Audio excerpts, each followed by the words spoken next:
Hello to the people down in the chat. Waiting for someone to join. Perhaps somebody may be joining in a moment, or maybe not. I'm not sure. But yeah.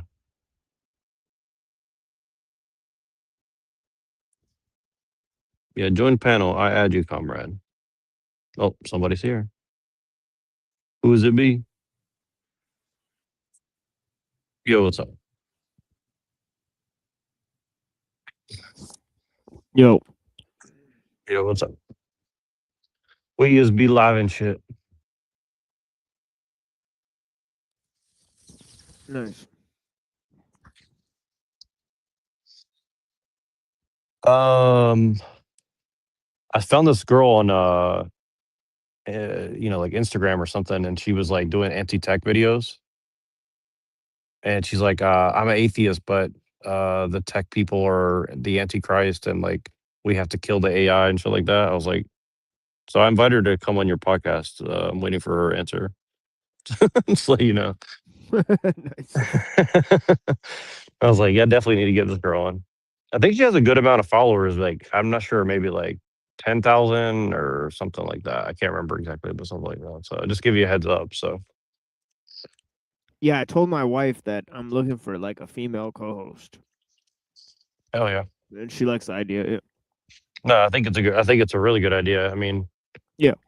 I was actually trying to add like a picture of like a girl a video of a girl twerking, but it's kind of blocked out. So, but you kind of get the gist. It was like just to see like does the viewers count go up or not? Like, I'm like I don't really believe we should do that, but but I think that like female energy does definitely attract a very different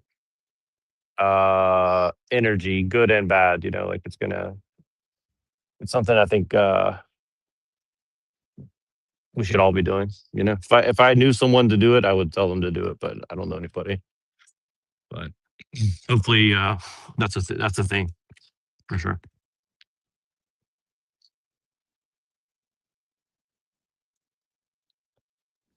I added this thumbnail here. It says psychos are the engineers on the top of the pyramid, the normies are in the middle, and the schizos are on the bottom. Actually, oh yeah, I sent you that video. I think the guy you thought he was like a black nationalist or something like that. Yeah, like and judging by the topics and the name and some of the imagery. I was kind of wanting to review something like that. I sent you this other thing about. It's weird because like a lot of this academic stuff is good, but it's so subtle that like I don't think anybody's going to understand what they're really saying. You know. But but that doesn't that's never stopped us before. But let's see, because I sent you the one about the internet as Gramsci. Let's see. Doctor says that screen time hurts cognitive development. You sent me the one that said, "You so-called Christians, you are being lied to." And, oh yeah, here's the one: the hidden war, the normie versus schizo versus psycho. And I think there's somebody sending out talking points because I've seen somebody use this exact same terminology in the Right. last like Yeah. Yeah. two, Yeah. 3 days. It's Yeah. The crazy. It's like, Hyperborean knowledge guy. oh, I saw somebody else. I'm seeing like multiple people all using this exact phraseology or some shit. It's really Yeah, but what's weird is like, interesting. um, Drew and all these guys, they were using it like a year or two ago. So they were saying like Really? schizo maxing and all this. Yeah, I remember like TBE like made a video where he put me on the thumbnail and he was like schizo maxing. Yeah, that's bizarre. So it's kind of like, yeah, it's like they were like doing that already like a long time ago. But you know, like the whole schizo analysis from Deleuze and Huh. Guattari. Yeah. Say again? Schizo analysis from Deleuze and Guattari. So it's like this. Never heard It's of it. yeah. There's a whole link to accelerationism with schizoanalysis. Interesting. Yeah. Well, it's really funny because I've always hated the term like schizo and stuff, but then it's just funny. It's like, Yeah, check this out. Yeah, yeah, this one from Hyperborean Knowledge says schizo versus psycho versus normie. Who wins? yeah, that's exactly what this video is doing. So it's like they That's what got I'm the saying. Is like same. somebody's sending out a fucking memo for sure. Like, there's Yeah, no way it's not. Yeah, and his shit is 13 days ago. And then it says, I mean, then the and first this one's comment like says, 8 days ago or something, yeah, and then 6 the days first ago. comment says 2026 is the year of the schizomaxer, which is the same term that TBE used like a year ago when he put me on the thumbnail. So I'm like, Right. Yeah, and then he also had, like TBE used a quote by Deleuze and Guattari about schizoanalysis in the beginning of his show. like And Deleuze is in like the like weird guy or whatever, like yeah, the the analytical postmodern philosophy philosopher. guy. Yeah, the Yeah, postmodern that's so philosopher weird. See, from the that's really Frankfurt weird. School. Yeah, from the Right. Frankfurt School. Yeah. Yeah, see, that's really weird because the only person I know who does that is Pill Eater, because Pill Eater always uses like his rhizome theory to make his points. So I'm sitting there thinking like, Yeah. because like here's the thing is like Pill Eater can't even believe how much of these people are all using the same talking points, and he's like been inside of it. He's like, why? Like, who are all these people? Like, they're like, why are they all like the contents? It's weird because the more I've been on like TikTok and Instagram, just kind of like browsing, I'm like, it's so weird how like all these people are using the exact same talking points, but they never say like, well, you know, I read this book and it inspired me. It's like I just woke up, I rolled out of bed this morning and I had this like, 500-word essay in my head. I just wanted to tell you guys or something. It's like it's really bizarre. Like that's what I'm saying. Like it's like they make it seem like they're rolling out of bed and just like off the top of their head like making shit up. And Yeah, here I have it right I here. can't believe it, essentially. I put it in the back here. Okay, cool. Let's see it. Because I sent you one in the back to in the private chat too. So let's compare and contrast. Let's see if this is just the quote. I see. Yeah, this is from TBE's show. Philosophy has an affinity with despotism due to its predilection for Platonic, fascist, top-down solutions that always screw up viciously. Schizoanalysis works differently. It avoids ideas and sticks to diagrams, networking software for accessing Bodies without something, organs. bodies without organs. Okay. And he has his eyes behind it and everything? Okay, interesting. Yeah. Yeah, well, like I said, he's definitely like some sort of weird academic guy or something, Yeah, like he's for like sure. Yeah. yeah, he's quoting like capitalism and schizophrenia like in the show, which is one of one of the main credos like of like accelerationist philosophy. Like Nick Right. Land uses it all the time. Like It says, AKA like techno Bolshevism or something, right? right, Like, exactly.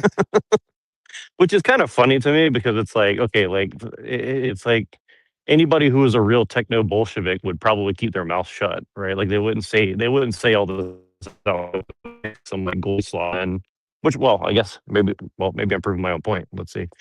Uh, well, I guess why would you signal this openly? As I guess is my question. Very very strange. Yeah, I'll show you this one too. Maybe Good, we how are could you? watch both of them. Because I guarantee they'll make like it'd be funny if they make the same exact points. Right? Right. Well, I'm pretty sure they will because that's what I'm saying is like I was watching this other random video. I have them all saved. I just don't want to like send you like 10 links, but like I have a bunch of them saved and it's like it's just insane. The talking points are almost exactly what this video said. And I was like, how is that possible that all these people are saying like almost verbatim the same shit, but kind of in their own words? And and it's like all these topics and it's I guess that's the I think the new economy is like literally like psyop agents that are getting paid like $400 a month to make random videos or something. I mean, I guess that's how it's gonna go, or I don't know. I almost want to like see if I can like get a position as a official psyoper and see like okay how like I get paid $20 to make this video. If it hits bigger, you're gonna get like 20 grand or something like. I think you get paid by the views or something. So I Yeah, guess they have like a lot of these academics who are getting paid by the views or something, I guess. and think about it, like it's like that quote is saying schizoanalysis. It's saying it's the preferable option, just as in this pyramid, it seems that schizo is the preferable mode, right? Because psycho's ruling over the normie. He's even facing towards him. The schizo has his back turns towards the whole thing. And it's Well, kind of see, like, this is what makes me suspicious is because like one of my arguments for the past few years, even before I met you to some degree, was although it was less like clear, I would say like, well, maybe they need people like us as kind of like an X factor to like break up the monotony. And this is kind of coming from a neuromancer too. I think neuromancer kind of makes this case in a way where it's like the people who are kind of outside of the box help test the systems, right? Because then the system can adapt. Because normies won't rock the boat, and psychos will only allocate what's best for them, at least in the short or long term, right?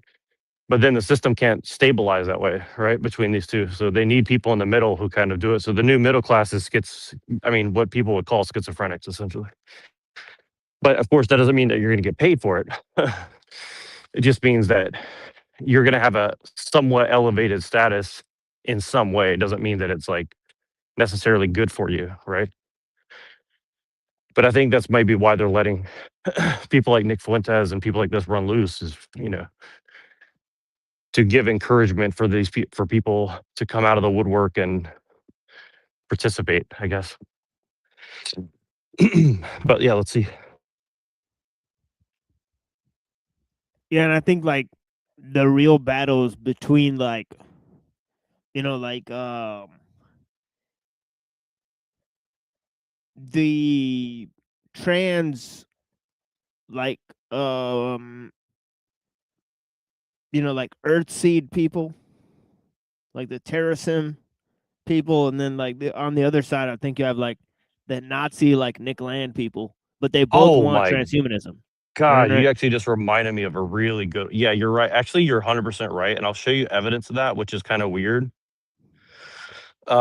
That we can look at after this thing, because I Yeah, actually wanted where to cover this with you. You'll find this very interesting. Go ahead. Sorry, continue. no, just like it's because on the left, because they're leftists and then there's right people, but they both support technological progress. So obviously that's Right.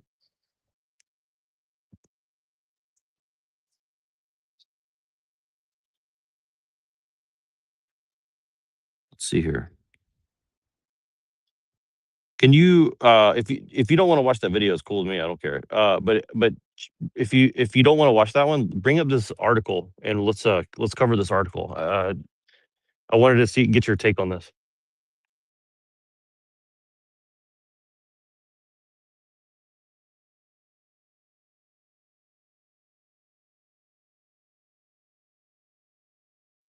By the way, I put like 100 hashtags in my description, and I think it's working because I have 7 viewers.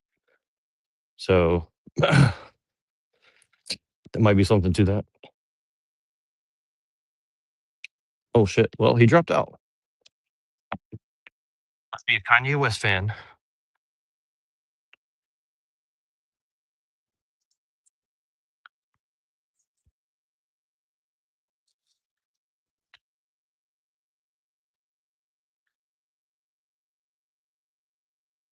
Hello.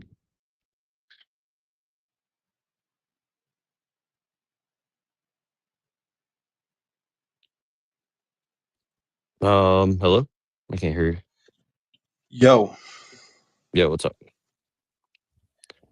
Machine nothing. dropped out. I said he's yeah, a sorry Kanye about West that. fan. I saw that little diagram. I've seen people say, put those people in that diagram before. And I think one would be like empath, and one would be Yeah, like narcissist, and another one would be like psycho. yeah. Yeah, I've seen that too. Yeah, yeah. There's different like, Sounds like a Pokemon game. Like you pick your own Pokemon. but what's weird is that they're all like, um, I don't know. It seemed Schizo, like I choose you.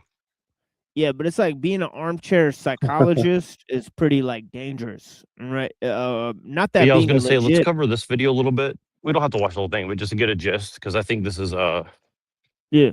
extremely Can you hear me? strange talking points, I would say. Like I think it's somewhat true, but Yeah, I it's don't think also you can like hear me at it all, seems yo. very purposeful. Like it's kind of being purposefully framed in a certain way, and I can't quite put my finger on it. I can hear you, machine. Yeah, I don't think. Oh, I Sorry. can't hear you. I can't hear you. Sorry. Yeah. Let me reset my audio. I'll be right back. Yeah, he's got to reset his thing and come back. This shit. Technical difficulties, but yeah, it's weird. Me and Neuro found 2 videos that say the same exact shit, but one of them Nero, I think is a yeah, like can you hear either I or machine?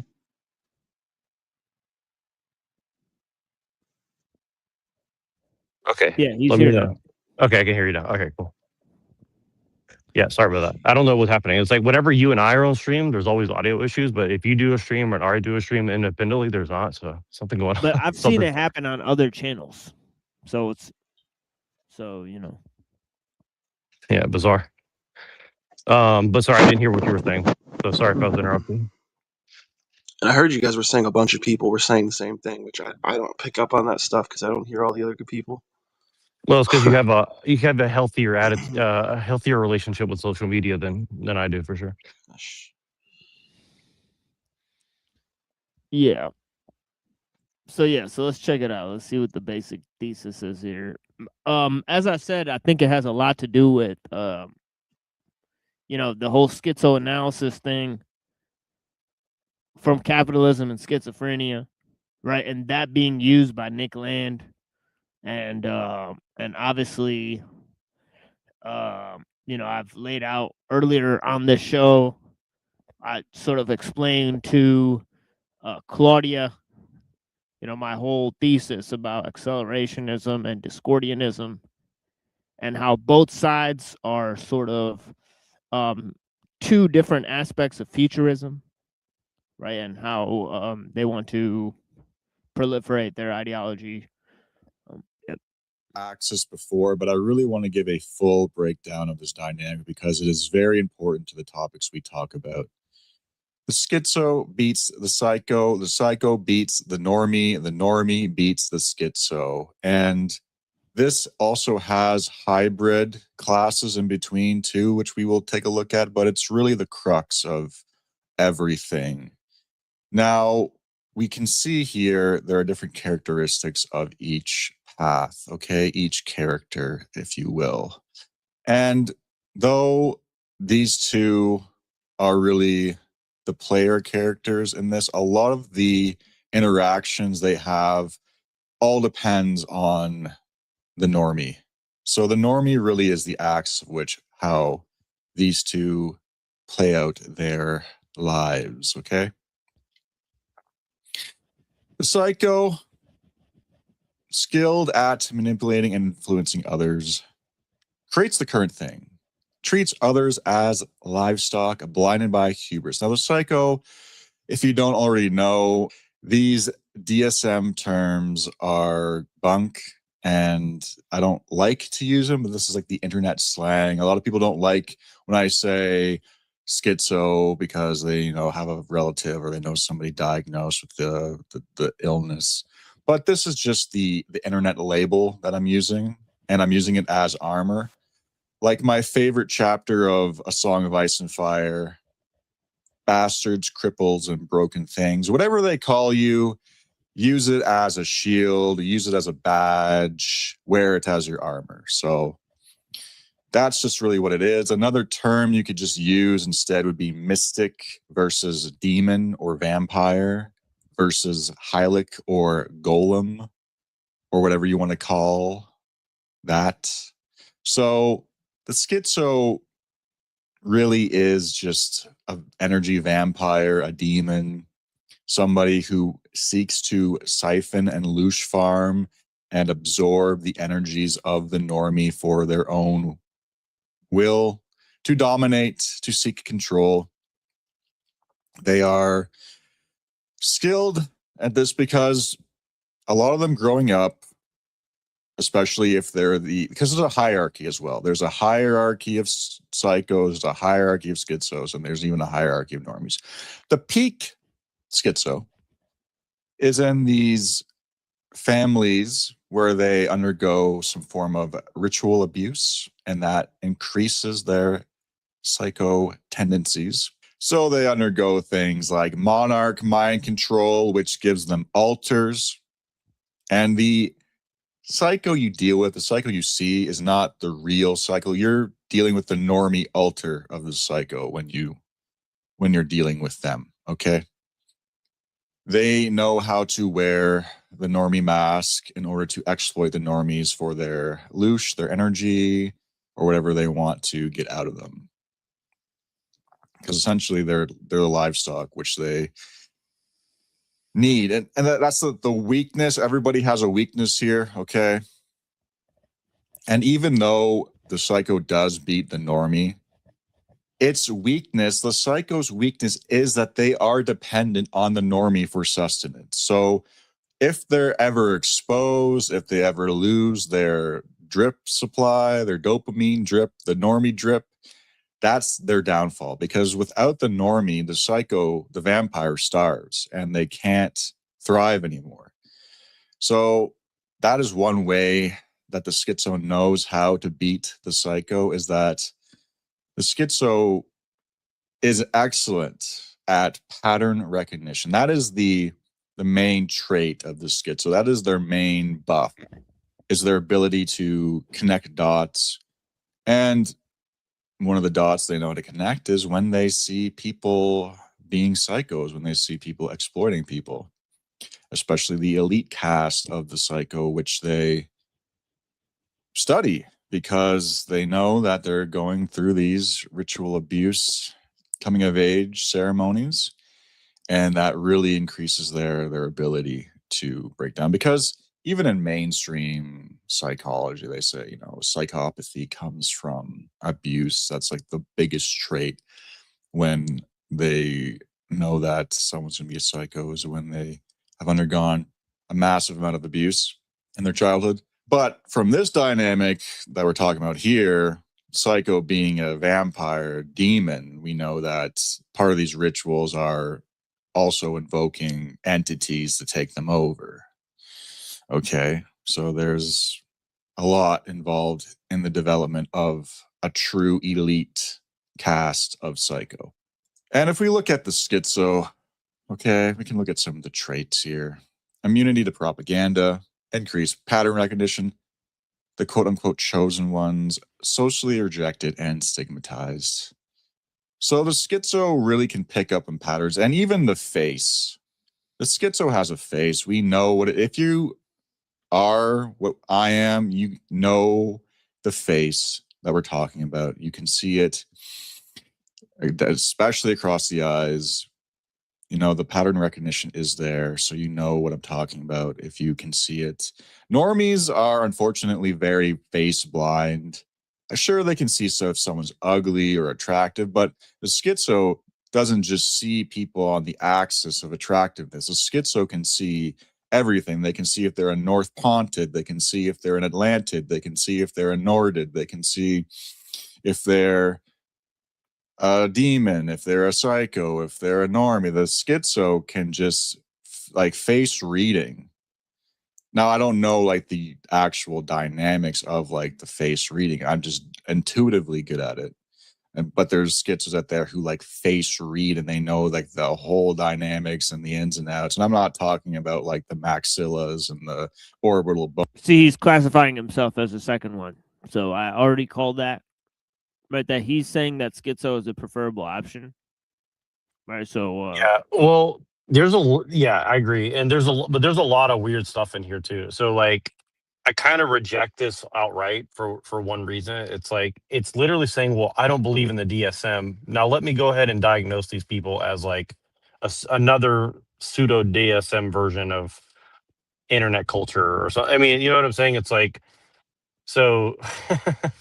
He's literally performatively contradicting himself right off the bat. You know, so And he's putting a negative stigma on it as he's saying, "Oh, I don't want to put a negative stigma on it. This is just a fact." It's like it's very, I don't know. It's very bizarre. Honestly, it's all just framing. Yeah, whoever you are, a supporter, I agree with you. Yeah.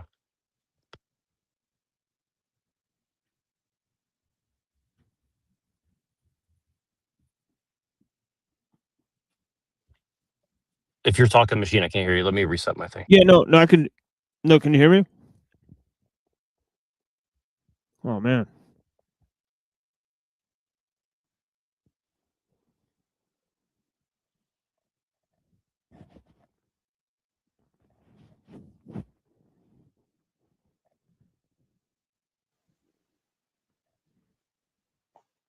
Okay, I'm back. Are you talking? Is machine talking? Yeah, All right, cool. Yeah, sorry. I yeah. just want Just to make saying sure that. my audio is still coming through. I mean, I can still hear you. My bad. Yeah, just saying that this guy's most likely not a schizo. He's most likely closer to a psycho. He most likely doesn't know what a schizo is, and I'm willing to bet that the psychos are actually just closer to normies.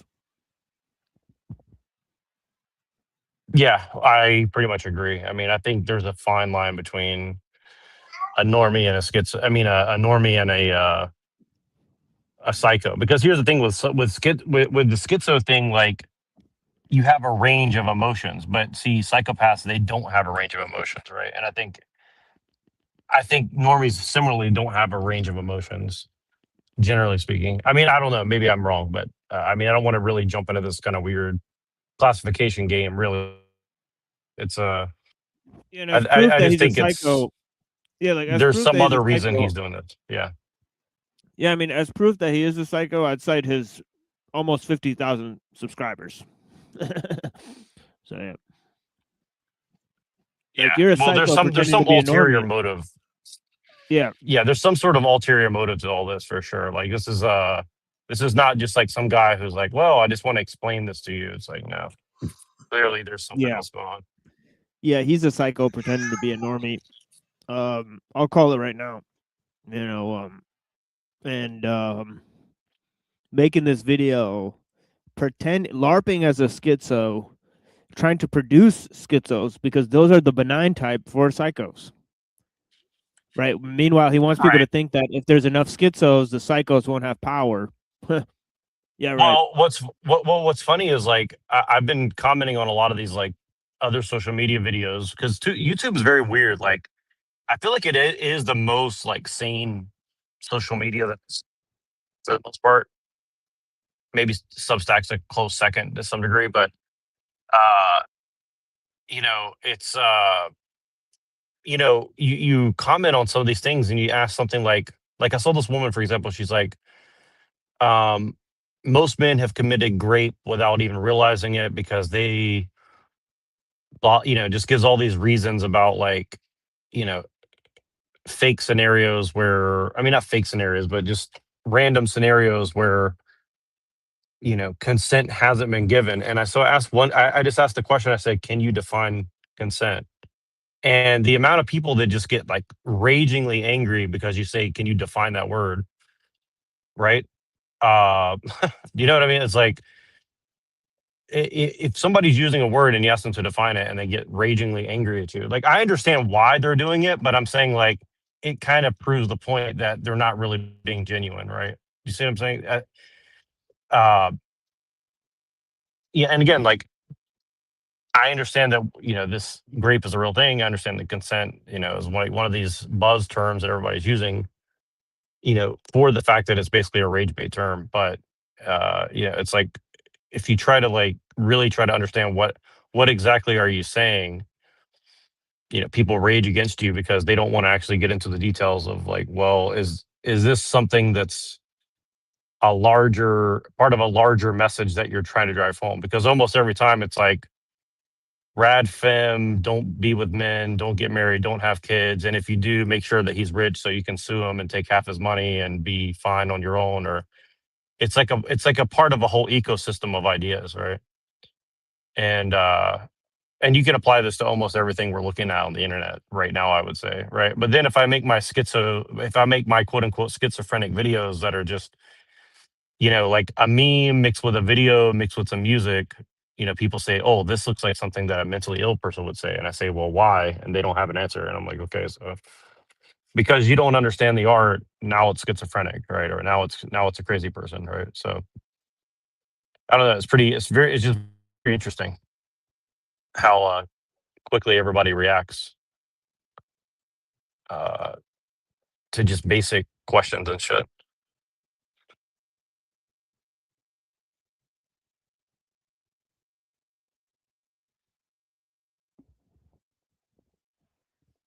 Yeah, it's just weird. I just reject the premise that he's trying to frame this like if there's enough schizos, then the psychos won't have power. But I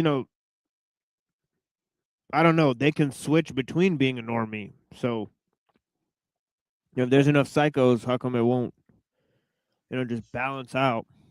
I don't know.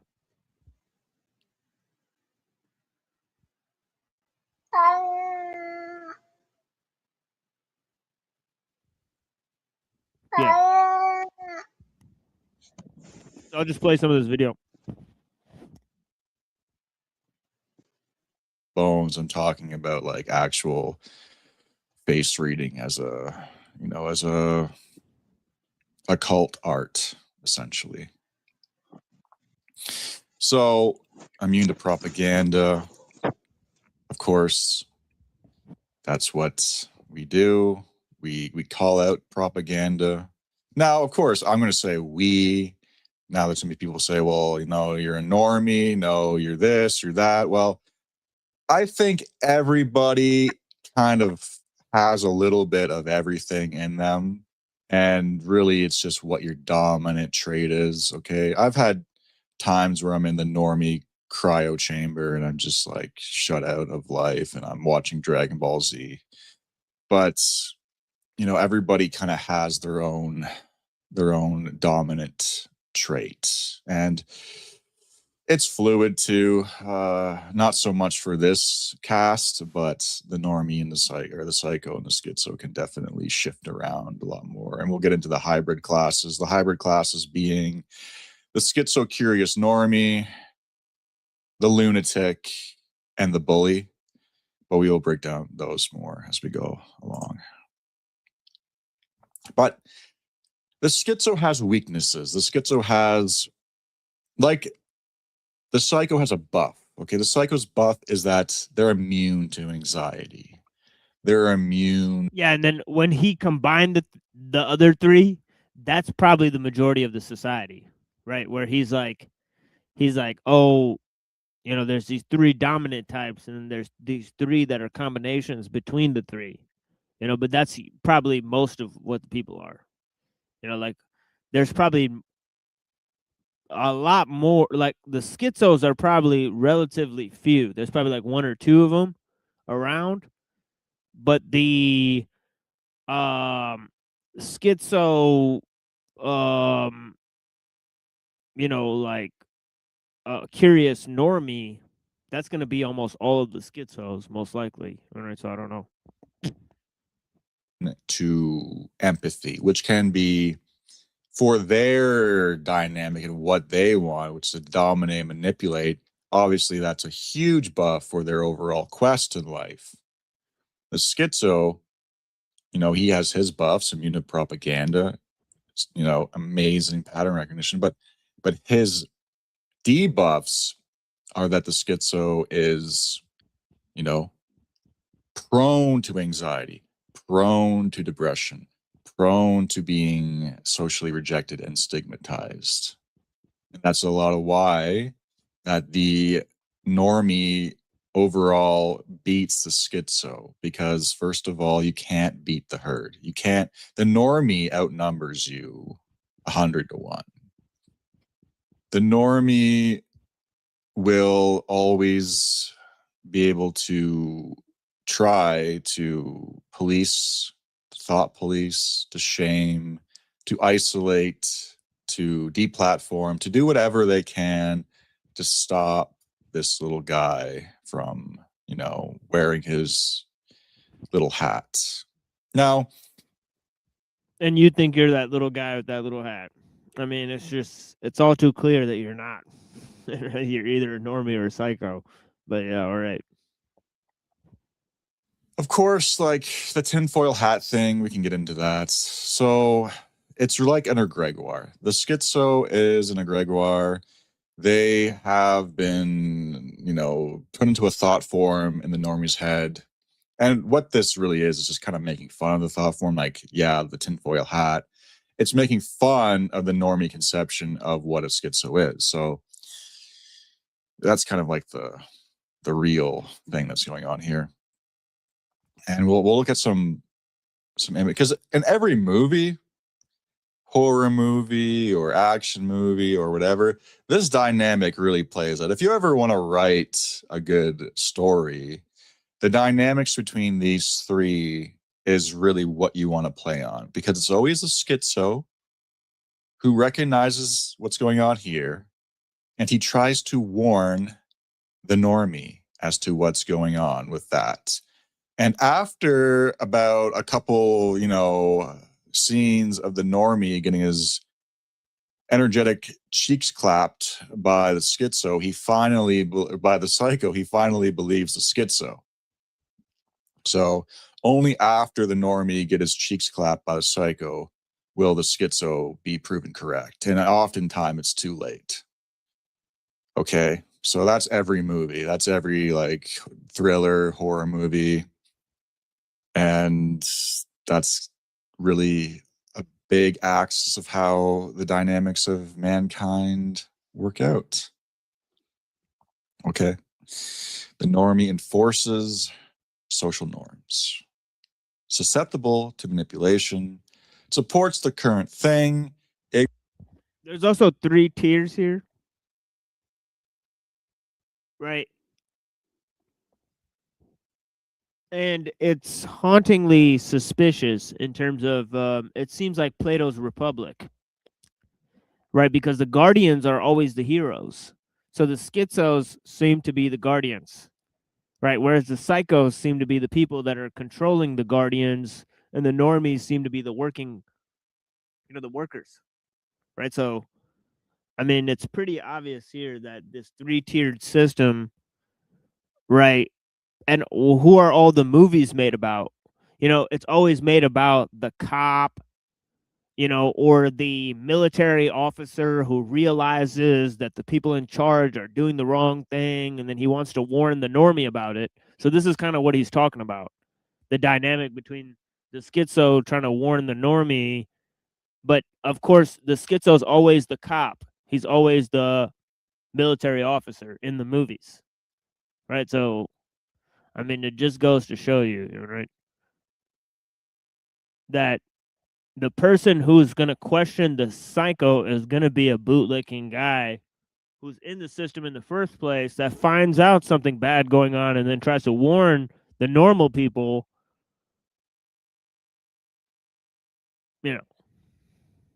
But yeah, it is what it is. Ignorance is bliss, okay? But the normie has buffs. There's safety in the herd. There's safety in the herd. You can even thrive in the herd. You can have a nice, comfy life. You can do all the right things. You can say all the right things. You can have all the right beliefs. And that is a benefit to you personally. Now, maybe society won't pan out in a positive direction, and the psycho will be able to dominate, take advantage of, and siphon. But overall, there's a lot of buffs involved in being a normie. But the debuff being they are highly susceptible to propaganda, manipulation, moral shaming, what's right, what's wrong. The signs of the times dominate the normie's mind.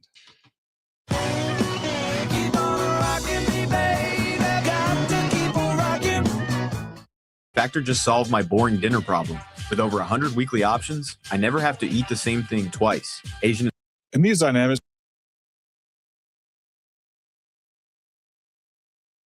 can even play out in your own family. If you have normie family members, if you have schizo family members, if you have psycho family members, these dynamics can play out, and there's also tons of media examples of how this plays out too. A great example is Hereditary. If you haven't seen it, I suggest you do, though it is pretty creepy. Now, the mom to me is a low tier schizo, okay? She goes to a psychic after her daughter dies to find out if there's an afterlife. That is pretty low tier schizo behavior, okay? The dad is a normie, okay? You have people spazzing out, you have spirits running around, you have things flying off tables, and he's still denying it. He's still denying what's right in front of his eyes, and that's what the normie will do no matter what.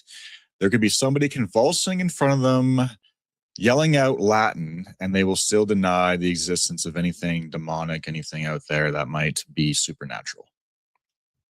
Now, here's what I noticed about this movie that not a lot of people have. He was always Pieman, and the movie is really his hero's or anti-hero's arc, I should say, into becoming the full Pieman embodiment. He was always a Pieman, he was always a psycho, he was always a demon. And, you know, the ritual sacrifice of his sister was always part of the plan, in my estimation.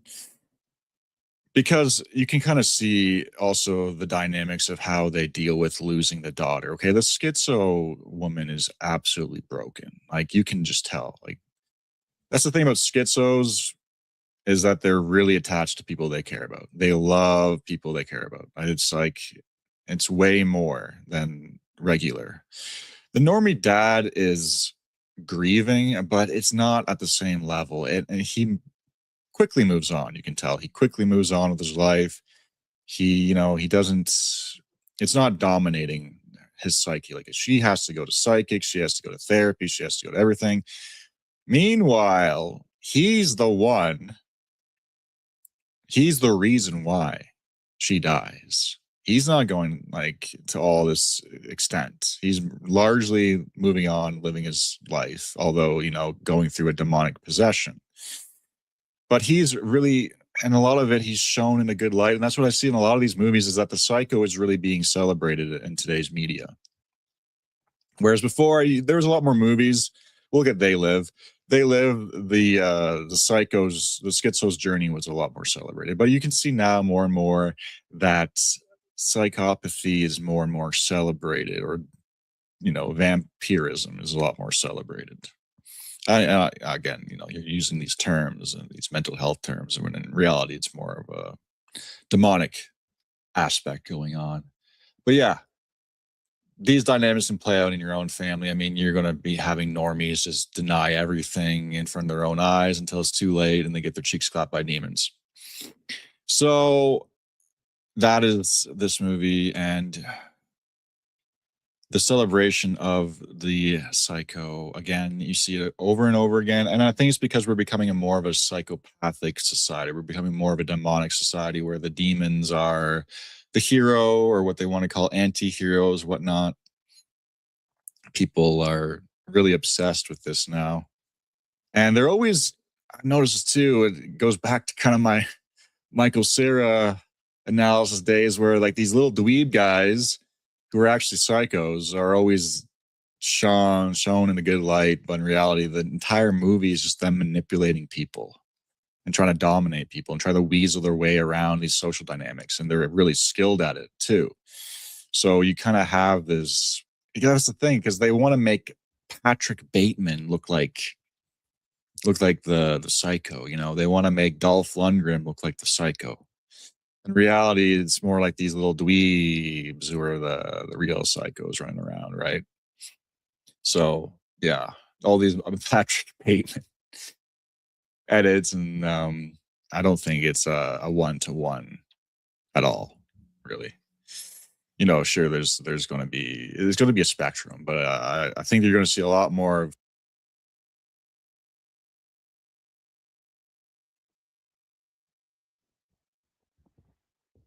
Yeah, and that's what's weird. It's like, I don't know, is Joker a schizo or a psycho? It's just really weird. Yet he is being celebrated. Like, the villains are being celebrated. like the villain will have his own like series, right? So I mean, this is like a really nuanced time, and I don't really think like, but yeah, he's absolutely right that the psychos are being portrayed in the movies as the good guys, right? Where the schizos used to be celebrated, you know.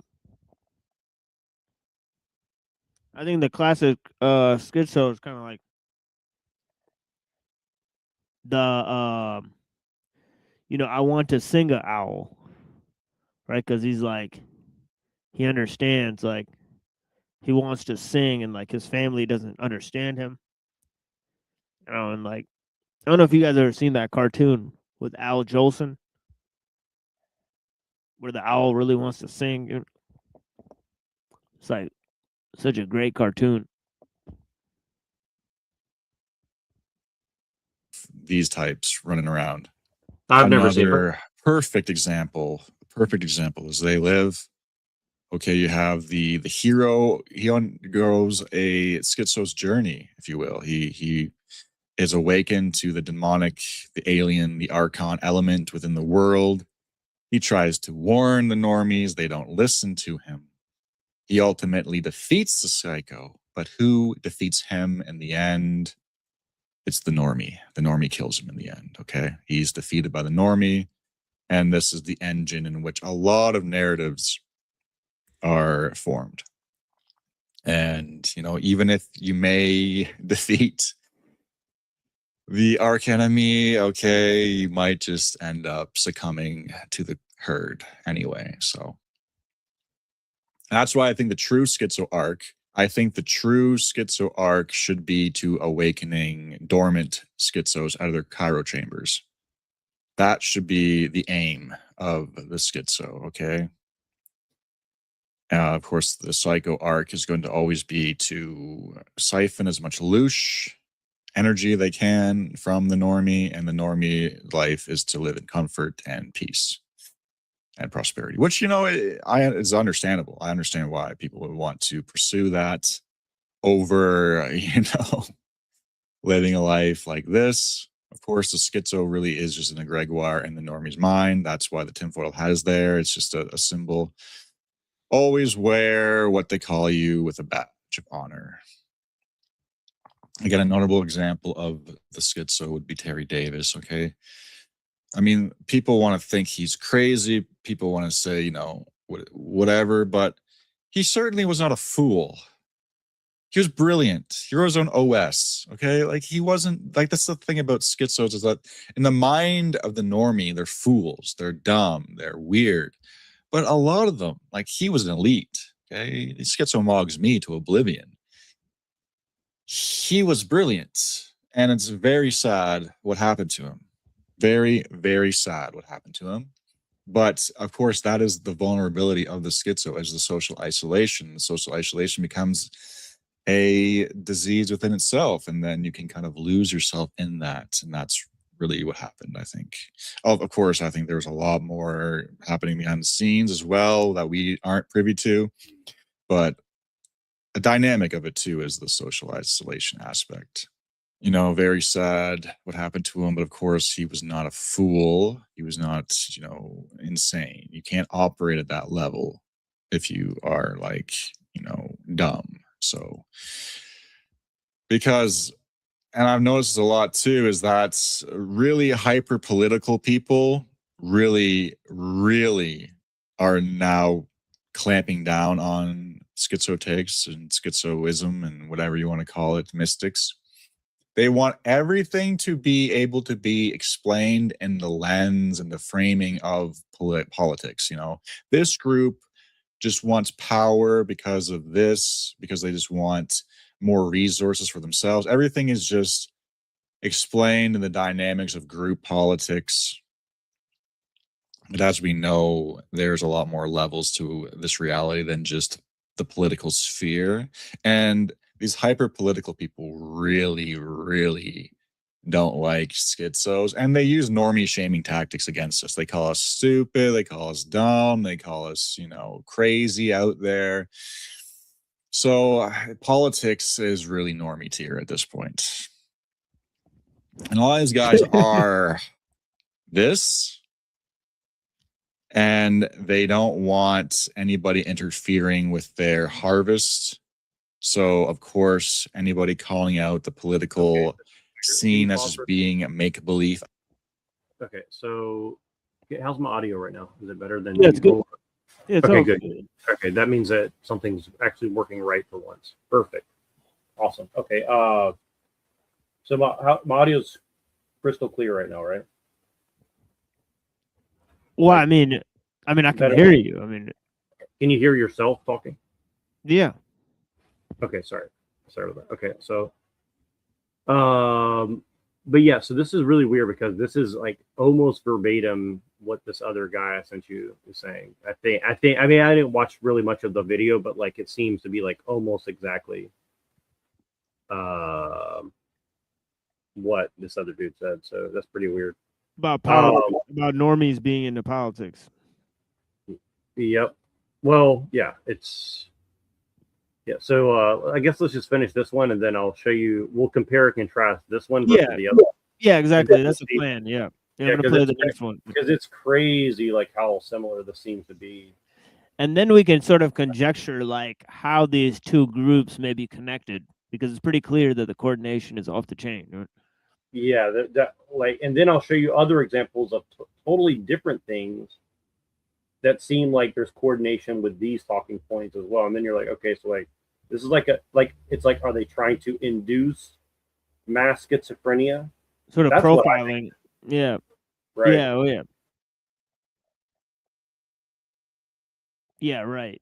Because they're clearly saying the schizo is a good one. He's a good guy in all this. Right. Whereas like,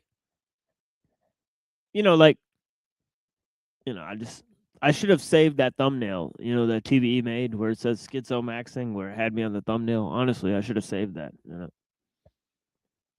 A game, a charade, a bunch of people play acting. They get really, really mad when you start calling that out because you're interrupting their louche feast. So yeah, they're going to use normie shaming tactics against you. And they're going to get their cronies and their bully hybrid people to attack you as well. So let's take a look at the hybrid classes. Okay, we got the Dark Magician or the Lunatic. Could go either way. But essentially what it is a psycho who has undergone the occult knowledge of the schizo and is now using that to enable him to dominate normies to a higher degree. Okay, there's that one. And then there's the Lunatic, where it's more like the Joker and they just kind of want to see the world burn. They're not really interested in climbing the hierarchy and dominating normies. They just want everything just to kind of burn to the ground. And so that's our think what the Joker is. Because the Batman's kind of like a schizo. Let's be real. Okay, he's got visions of bats. He's hunting down psychopaths all day. And he has been completely ostracized by normie society. In order for him to even go out in the normie society, he has to wear a normie mask. Okay. The hybrid between the psycho and the normie would have to be the crony or the bully. Because psychopaths, let's give it to them, they're intelligent, they're charismatic, they can see how the incentive structure of normie society is used, so they hijack that. But psycho normie hybrid is not intelligent. He's not highly charismatic. He's a bully. He wants to dominate normies, but he just isn't quite at the level of a psycho, and so he becomes a crony, often working for psychos in order to at least give him some semblance of a louche feast for him to dominate the normies. And then we kind of have the schizo-curious normie hybrid here, and they are the people who like low-tier, low-hanging fruit conspiracies, Bigfoot, UFOs, Loch Ness Monster, stuff like that. They're really drawn to infotainment type of stuff. They're not going to go super deep into the dynamics of what makes up this reality. They're not going to look into things that are very compelling. They just want things that are sensational. They like glamour, they like glitz, they want things, aliens building pyramids, they want stuff like that. And it's these types really who dominate the infosphere. Schizos are too wrapped up in nitty little details of archons and how different energy structures work and what. Yeah, so I mean, there's obviously a problem with defining everybody like this, right? Like, there's many people I see that don't fit any of these. You know what I'm saying, right? So, like a lot of people I know, they don't really fit any of these. So Plane we're on, and just very specific things, whereas the schizocurious normie, the glitz and the glam, the explosions and the boom pow really elevates them into the dominant scene of what. I think like maybe they should replace normie with like autistic or something like that. There's not really normies. There's no such thing as normal, right? There's not a normie there. Yeah, there's just people who are really dumb. There's people who are really crazy, and there's people who are really motivated. Right? Like, you know what I'm saying? Like, and the motivated people are doing all the fucked up shit. I mean, yes, that's true. But like, that doesn't mean like dumb people aren't to blame for most of it, for allowing it, right? And crazy people, they're not free just because they, aren't motivated or dumb. They're delusional. All the schizos are actually crazy, delusional people that think they know what's going on, but they really don't. Whereas he's styling it as, oh, these schizos, they know what's going on. And, oh, the psycho, they just don't want there to be that many schizos. Yeah, that's right. These guys are spreading schizophrenia. Like, they want it to spread. It's weird. They want you to be a disempowered halfwit, that is 100% satisfied agree. with your own madness. Yeah, 100% agree. And I say that as somebody who's like actively pursued quote unquote schizophrenic knowledge. Like, I can tell you, it's definitely, they're inflicting this on you to produce people that are so fucking bludgeoned. I mean, read 1984 and see how they like bludgeon.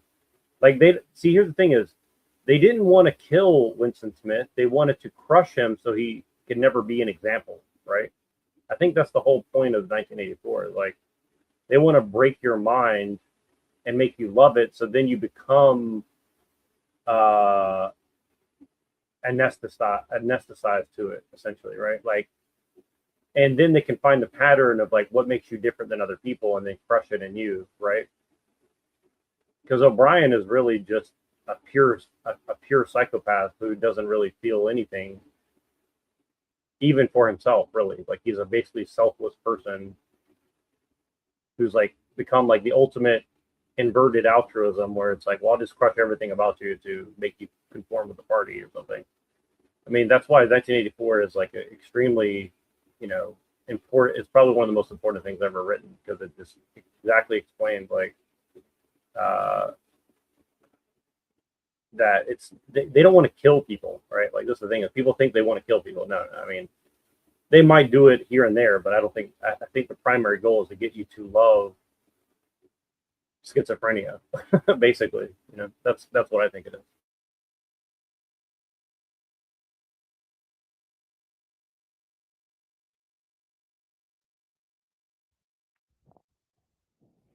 Yeah, because I don't necessarily see quote unquote psychos. They're not crazy in any way. They're just highly motivated people that think they're doing the right thing. Whereas the schizos are really self-satisfied in their own madness. Right? They're like really like arrogantly think that them knowing what's going on is going to help change anything. Whereas the normie, like, they don't really give a fuck what's going on. Like, they'll just do whatever They just want to enjoy themselves. So they're stupid because they don't understand the dangers and them just fucking everything off. Well, that's why I wasn't really like super offended when people called me normie jack or something. I was like, honestly, like I envy a lot about normies. To be honest with, like, I mean, I kind of wish that I could just turn it all off and try to live a normal life ish. Whatever that means, I don't know, but just try to not, even if that means like being like a mountain man or something, or just someone who just turns everything off and just ignores it all. Like, I think that's an enviable uh,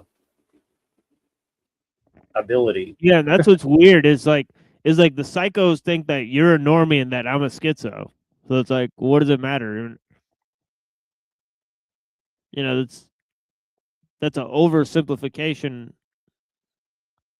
of what's going on. Like the same psycho will look at the two of us differently. But it doesn't really matter, right? I don't think there's really a such thing as psychos. There's super normal people. Right? Like, Right. The ultimate psycho is the ultra normie.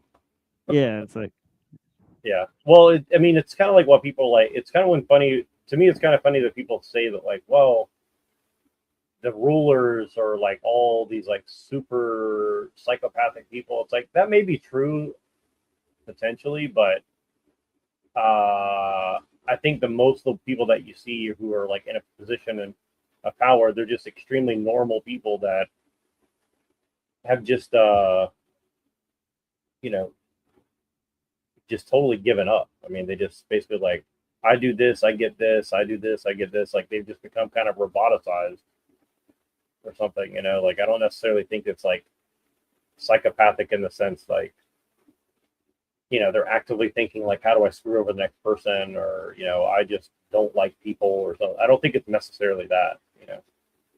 I don't think it comes from like an extreme like misandry or something. Like I think there probably are people like that, but I don't think you can, kind of what he said about Charlie. Like I don't think you can be at that high of a level and just be a total psychopath. Like I think you still have to have some sort of normalcy within you.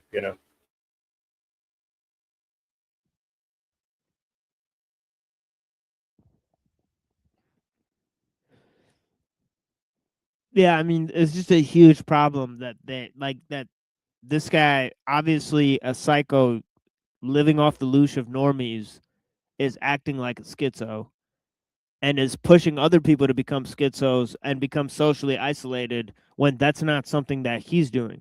He's actually got 50,000 subscribers. They don't have a chance becoming a schizo and getting 50,000 subscribers.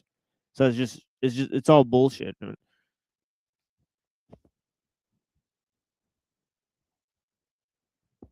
So I'm calling cap on this entire video. You're no Yeah. schizo, man. You're selling people a fucking raw egg. Yeah. It's like, hey there, fellow normie. Hey there, fellow schizo. I You know like exactly right. conspiracy theories and whatnot? I mean, come on. Come on, Goy. Like, Woo, woo, woo, woo. Actually, I got a funny video about that too. Let me play this other one and let's just compare and contrast. I'm just gonna let it play for like a couple of minutes and then I'll pause it. If you need to pause it, just yell out. I'll be across the room, but I'm just gonna listen from across the room. Wait, did I add it? Wait, let's see. Oh wait, let me remove, add. Okay.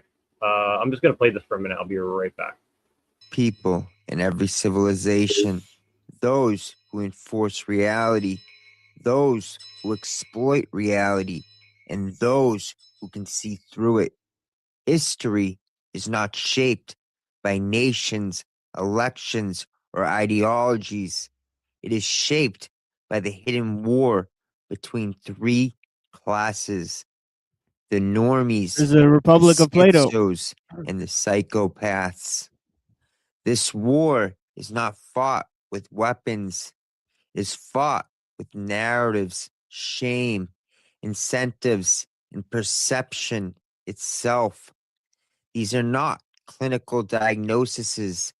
They are archetypes, reoccurring roles that emerge in families, workplaces, media, and our decaying civilization. Some view them as Gnostic castes, the Hylics, psychics, and pneumatics. or Jungian complexes, the persona or normie, the self before individuation is the schizo, and the unintegrated shadow is the psychopath. These maps are imperfect, but the pattern is unmistakable. You may identify most strongly with one class. I identify with the schizo, but everyone He's contains using the same traits exact from all image. three. The question is not what you are, it's which role is driving you under pressure. Welcome to Hidden America, where magic meets cybernetics and the code behind reality reveals itself.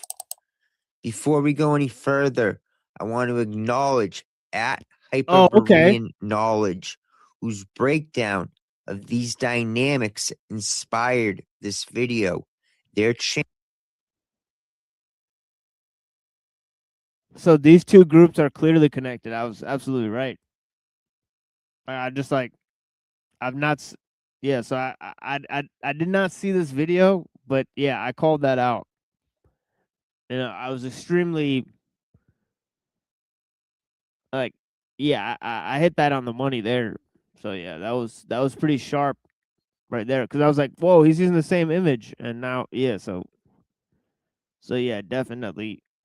So what connection does he have to this? And the reason why the Hyperborean knowledge is significant here is because he's talking about the different classes of the caste system, right? With the Chandalas being on the bottom, right? Because the Hyperborean wisdom, the book, right, that our friend gave us, right, that deals with this issue, it talks about the caste system in Hinduism and how people are reincarnated into these different castes. So I'm understanding where this is coming from now, right? This is actually an attempt to spin, Plato's Republic and the caste system into social profiling, right? So yeah. Well, and so they're blending it with Hyperborean esoteric Hitlerism. Right, right. Because the middle class is the warriors, right? The top class is the Brahmins, the middle class is the warriors, and then the bottom is the untouchables and the working class. So they're recruiting us into a cyber pseudo caliphate. Cyber caste system. Pseudo Yeah. caliphate. Cyber caste system. Yeah. Yeah. Browns boy, your voice thing is echoing there. Just let you know. Yeah, but I think you can go to his audio and click over it. Your voice and thing is maybe hit echo cancellation. yeah, but I think you can go to his audio and click over it and maybe hit echo cancellation. He's muted now, so it's not him. Wait. That's weird. Yeah, Browns boy, unmute your thing or just double check because or we'll see. If it comes back, we'll figure it because I know I have the problem too. That's why I keep muting. But yeah, so I was gonna say it's like they're recruiting us into some sort of cyber warfare or something and trying to hype us up or something, and I don't know, something like that. Something like that.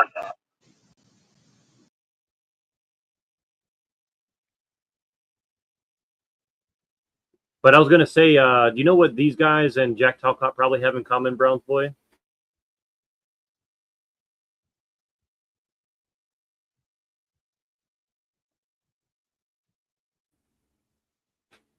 Well, there's going to be like a knock-knock joke, but so here's my Schizo Maxer joke of the day. Jack Talcott and these guys have in common that they're probably big fans of Elaine Pagels. Oh, man. Well, you know what he said? He said that all of the three groups are three Gnostic sects.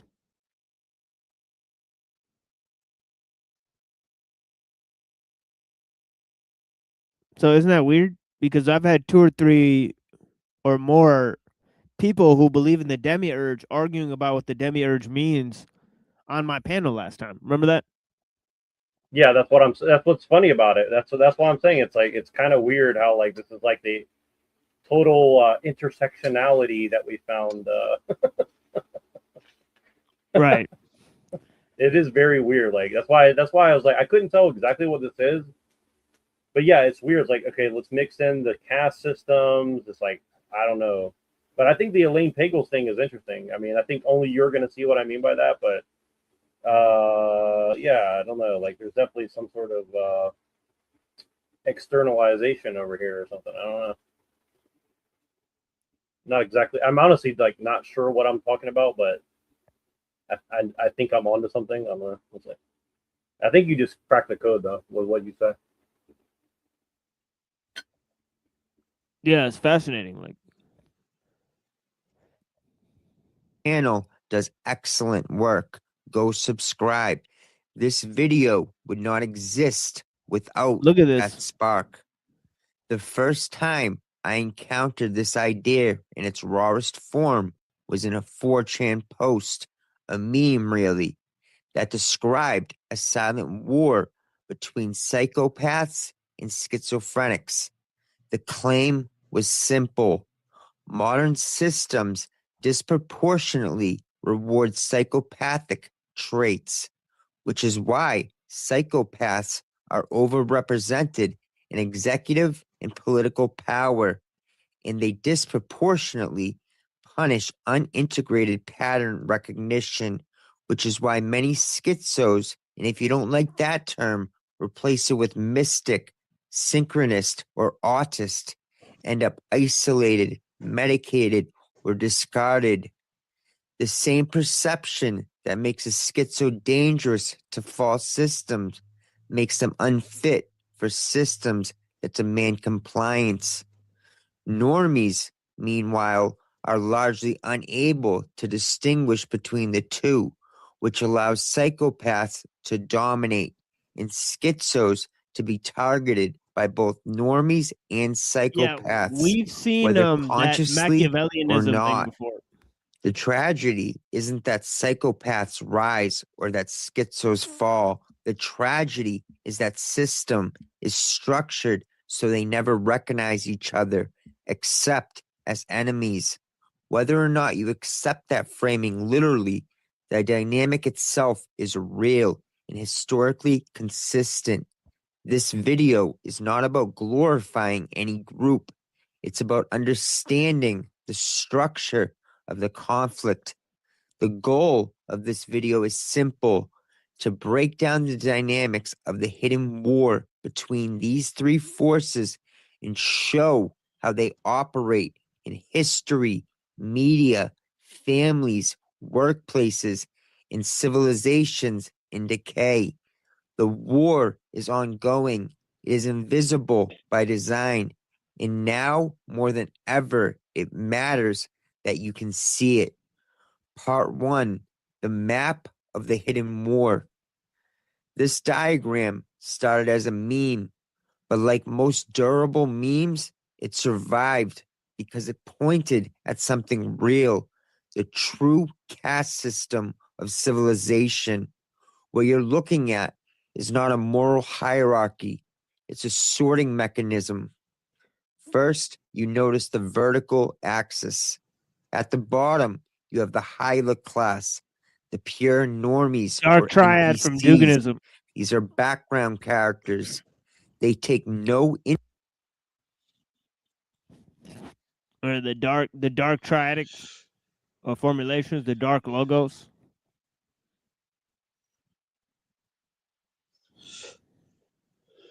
Right, from Duganism. Right. I And can't then remember all this, the details on that, but it definitely sounds yeah, like it. yeah, and then schizoanalysis from from Deleuze and Guattari, right, which is being used by Nick Land. So there's a lot of like accelerationist ideas here.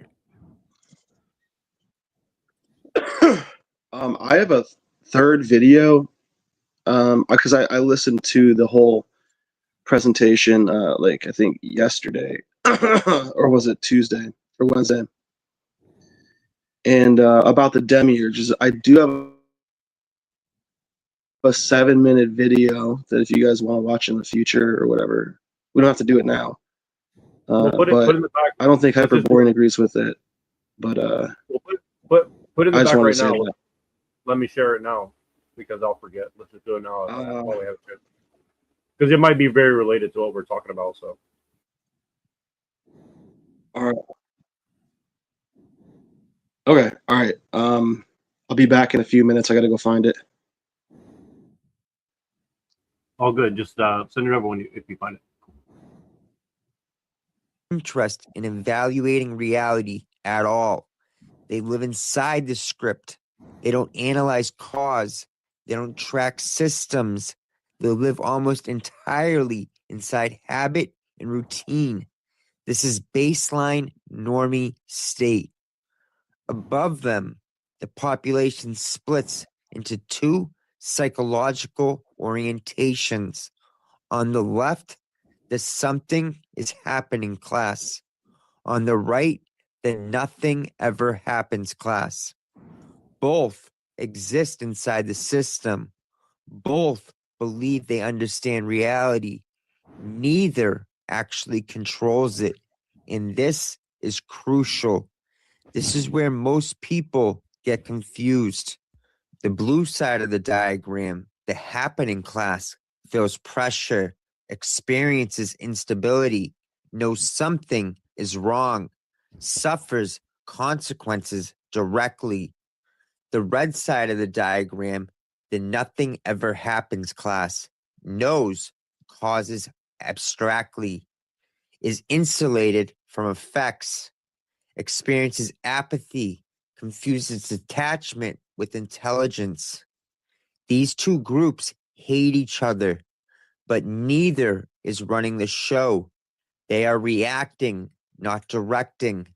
The real war isn't happening in the middle, it's happening above them. At the top of the diagram are two rare groups, the psychopath class and the schizo class. This is the part most people miss. The diagram explicitly says they are at war with each other, and the fallout affects those below. And this is the key insight. The diagram implies three uncomfortable truths. Psychopaths rise upward. Modern systems reward manipulation, optics, and emotional detachment. Psychopaths are overrepresented in executive, political, and institutional power. Schizos fall outward. Pattern recognition without permission destabilizes systems. Schizos are disproportionately isolated, medicated, or discarded. Normies absorb the shock. They enforce stability. They police deviation. They keep the system coherent even when it's false. This is not because anyone is evil or stupid. It's because And another thing systems that this sort for implies function, not is actually truth. really bad. It's implying that if you are in power or seek power, that you're inherently evil. Right? So it's saying that the people on the top have to be psychos. Right? So that seems like a huge cope. Well, it's basically saying, I agree, and this is one of my big problems with most of, quote unquote right wing commentary, is that it basically tells you like, well, you're a good person, don't even try. The psychopaths are always going to go to the top. You can't do anything about it. Seems like leftism. Exactly. Well, and I think that's kind of where the whole idea of like Gramsci and Trotsky also come into play, because it's basically like, well, the most noble place for you to be is like on the ground as a foot soldier and all this. But then it's like, well, isn't all this run by Jews? And it's like, well, let's not talk about that.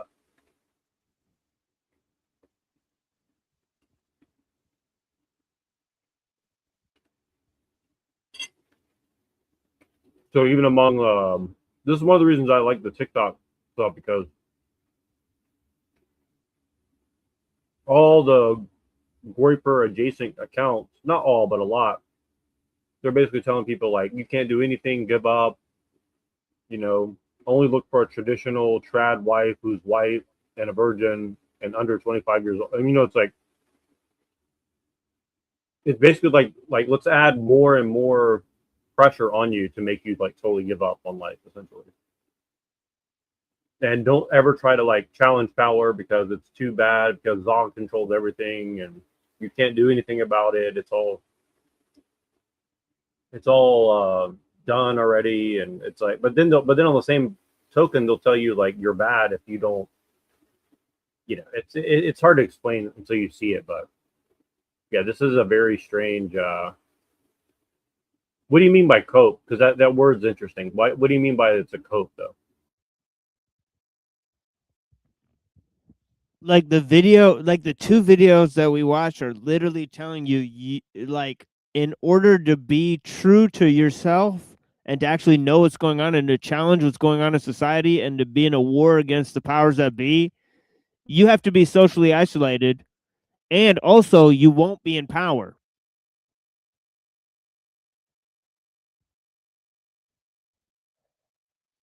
Seems legit. I mean, come on. That's exactly what you want to tell the smartest, brightest people that can see what's happening. I don't know. I think you kind of want to tell them to like that they shouldn't be socially isolated, that that actually they're the people in power are just normies. They're not that powerful. They're not, that their time is up someday. There's no 3-tier system that's going to last forever. Well, it's kind of like simultaneously saying caste systems are bad, but we're going to put you in a caste system, so keep your mouth shut or something like that. And look, he even adds in the fourth, which is the NPC. So okay, now he's entering a fourth like subhuman NPC.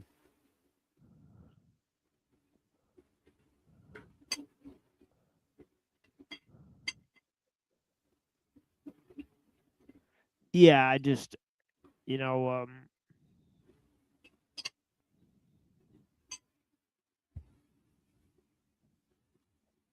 I also think it's weird. It's like the schizos are always like frog people or like super depressed people. Or it's like, okay, what's the deal with the whole frog thing? well, they're groypers. They're using the groyper meme for it. Well, Keck, So it's pretty weird. It's a Keck thing where Keck is like Yeah. Yeah, but it's they like, showed Normie maxing twice now, and it was always they conflated it with support for Israel. Like right now, the NPC guy's got Hebrew letters on his head. So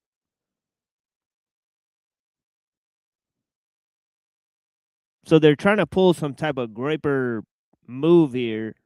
The other guy is overtly because his channel is Hyperborean knowledge.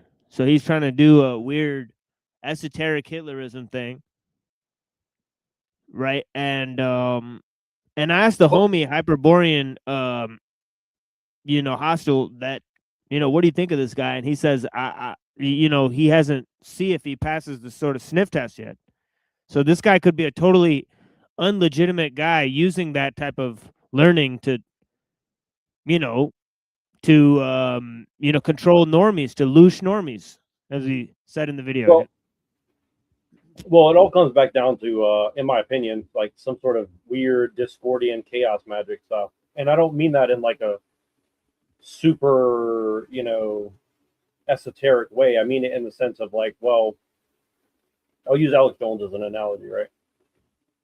With Alex Jones, I would say that he did mostly, I think he did more good than not in some ways, in the sense where he kind of validated people's feelings to get them speaking. But in another sense, he got people to like bite and chew on any piece of shit that floated down the fucking river to them.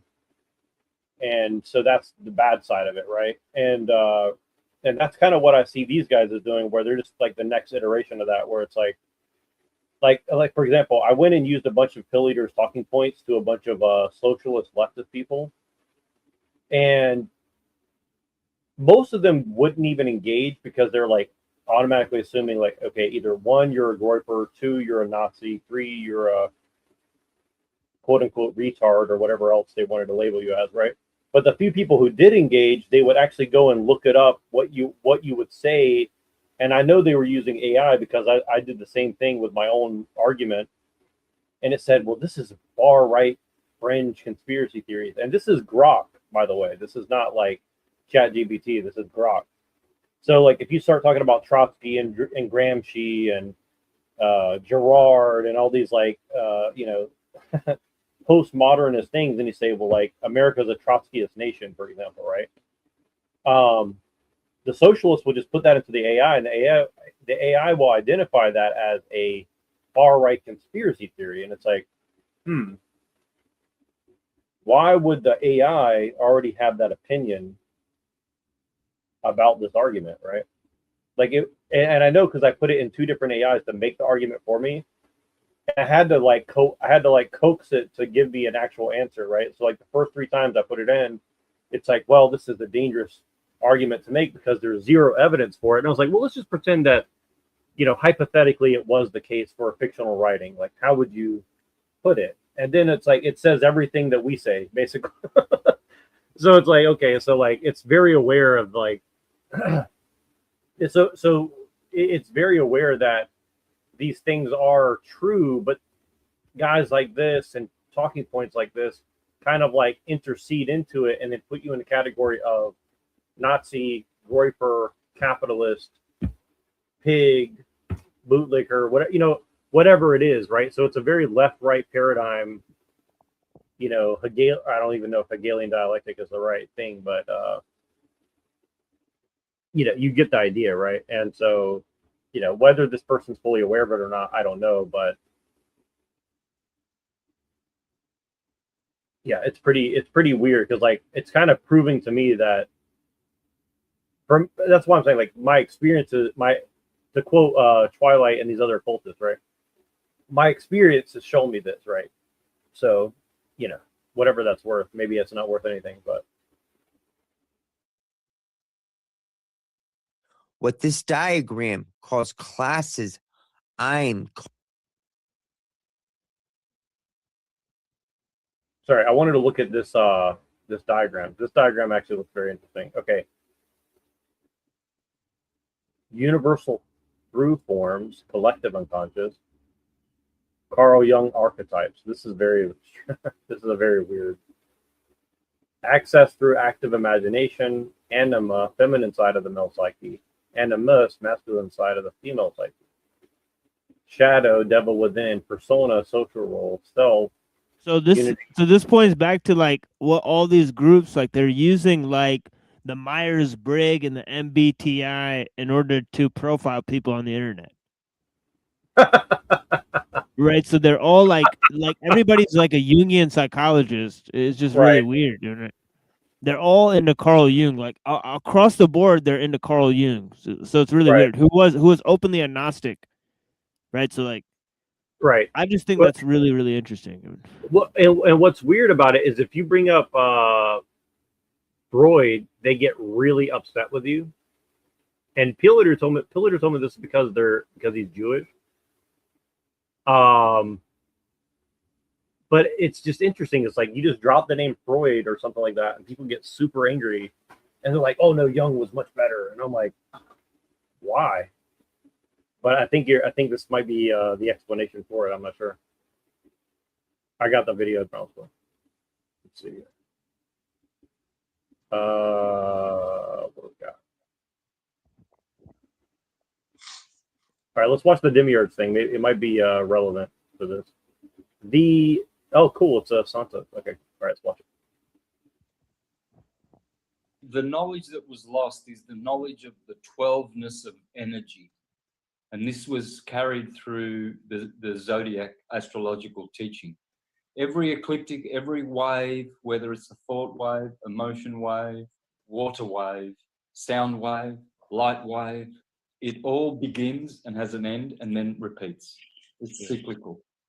And it's represented as a frequency, okay? So where it starts is always in the center. And then what happens is at the same time as it goes up and then back to the center and then down again, the opposite is happening. But we depict it as a sine wave. We go up to the Tropic of Cancer, down back to the equator, down to the Tropic of Capricorn, down the bottom, and back to the middle. The secret is in knowing about the Tropic of Cancer and the Tropic of Capricorn down the bottom.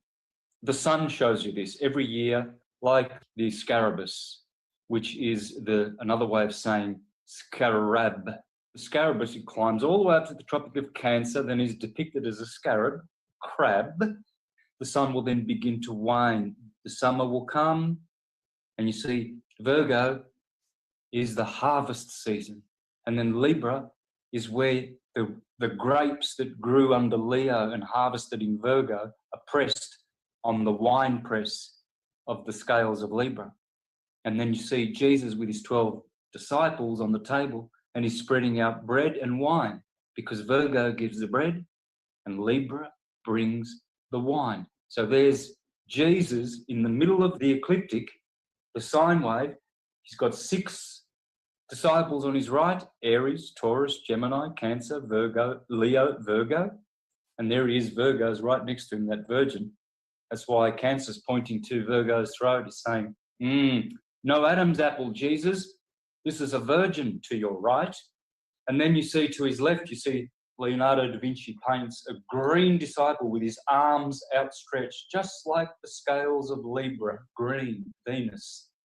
That's the equinox, Judgment Day, Rosh Hashanah, Festival of Tabernacles, of Tents, Libra, Tishri.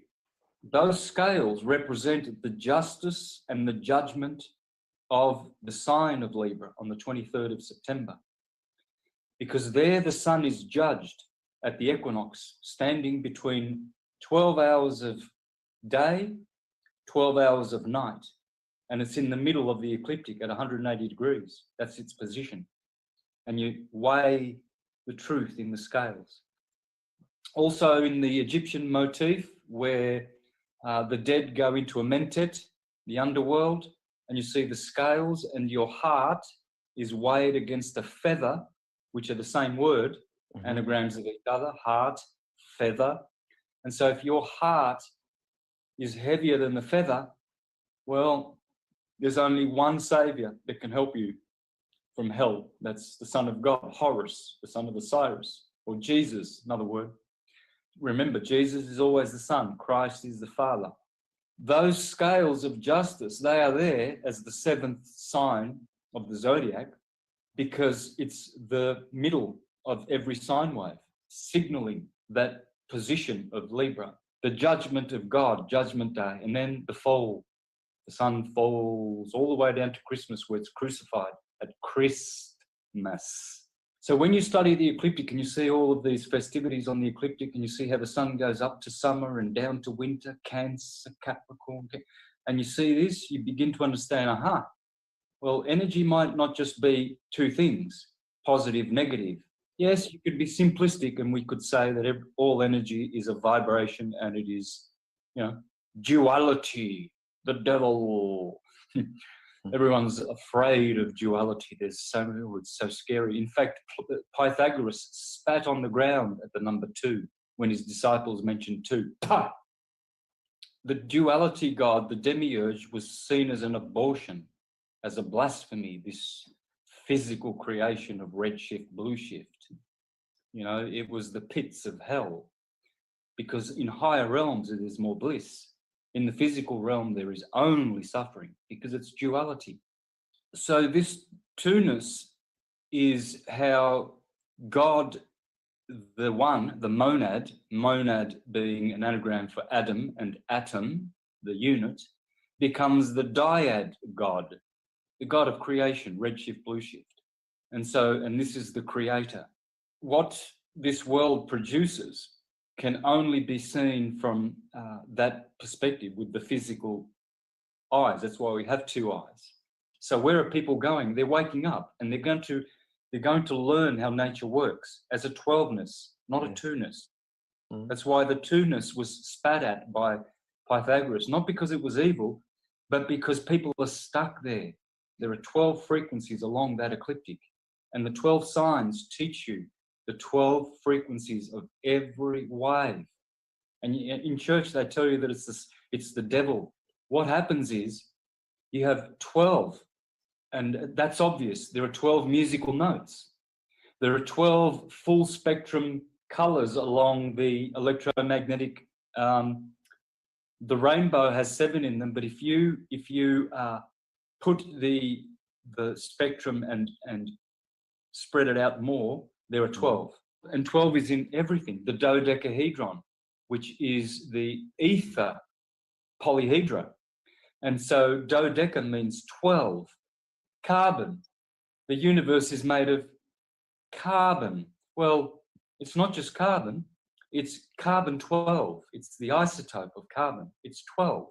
And it's 99.99999% of everything that is solid is carbon 12. And carbon 12 is able to construct with its properties the physical material world through the dodecahedron, which is the polyhedra of the ether. Hence we get words like Ethernet. Yeah, that's the same ether that Einstein said doesn't exist. That's fairy talk. You know?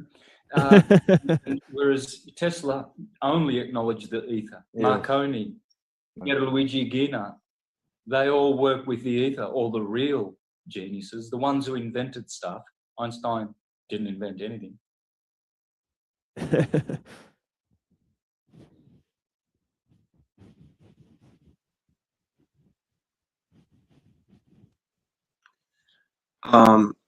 Yeah. So like two things stuck out to me there.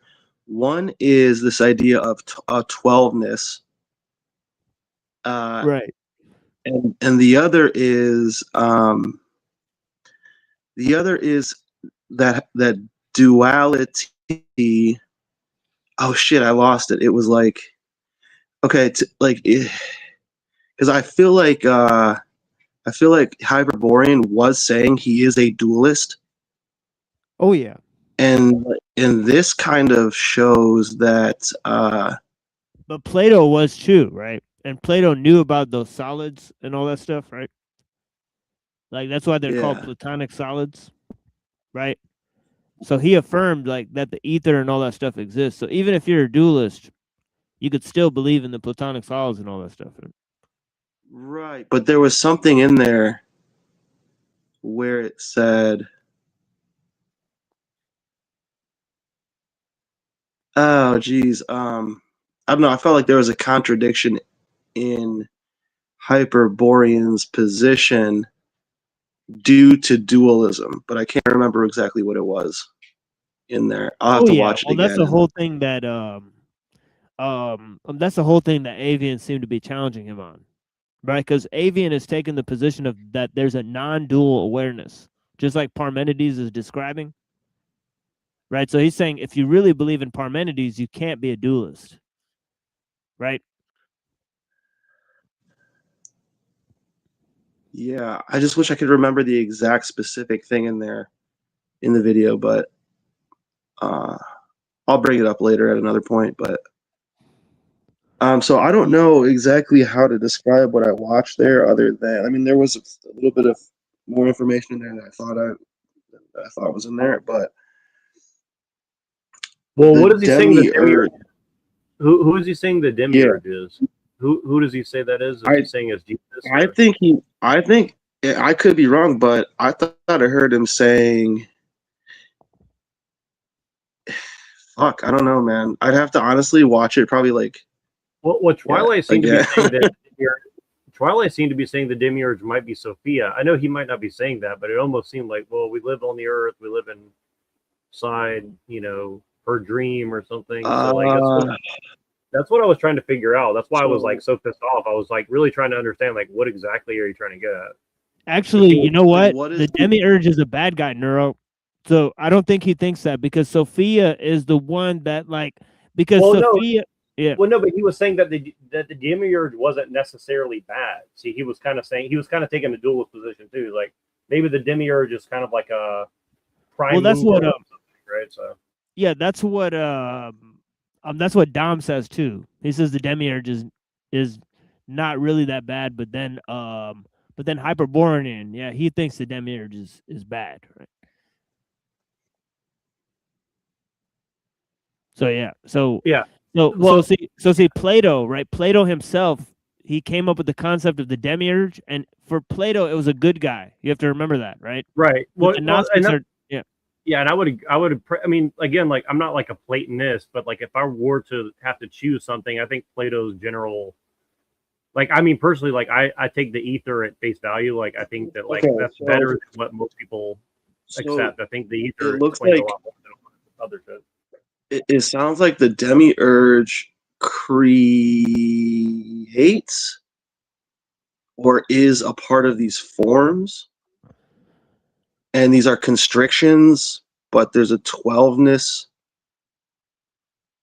I don't know. I really don't know. I have I have to like watch it like a few more times. Like I'm just slow, but What No, you're I think saying the um, video that you presented? yeah, So you're saying the video you presented mentions the demiurge as well? that's what it was attempting to explain. Apparently, Oh, that's interesting. So hold on, let me click on this video because you put this in the private here. Let's see what it is. The that's the demiurge. same one. Yeah, the Yeah, demiurge, right? So it's telling about the 12 and the 12 disciples, and so I think it's talking about and like how time and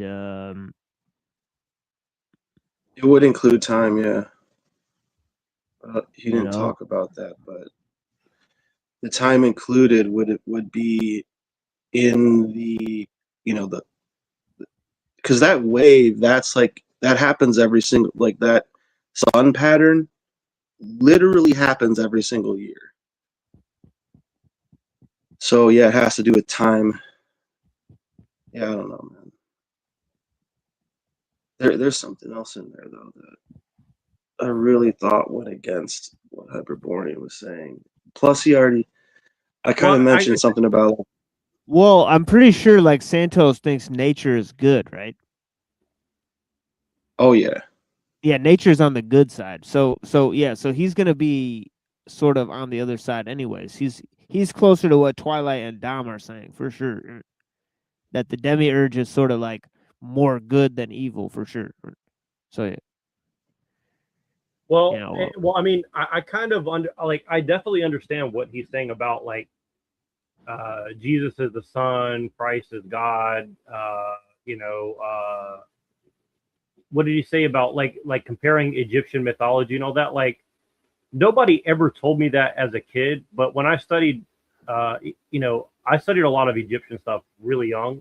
I was really into it, and very early on, I noticed I was like, okay, they the numerology in the Bible seems to have a purpose other than just mentioning 12 disciples and 12 this and that. So again, I'm not sure if it's like one's copying the other, like, like did Plato copy the stuff from the Septuagint or whatever came before him or what, or the Hebrew stuff, or did it come from Iran, or, why do we have 12 months and 12, 12 zodiacs and this and that and the other. And so I don't know what that is. I mean, I'm pretty sure that the Chinese have like 12 zodiacs too. So like it seems to be something bigger than a Greek thing or something, right? So like I don't know exactly what it is, but they do it by year though. So like theirs is by year and the moon, and then ours is like by the sun and whatever the fuck else, I don't know, but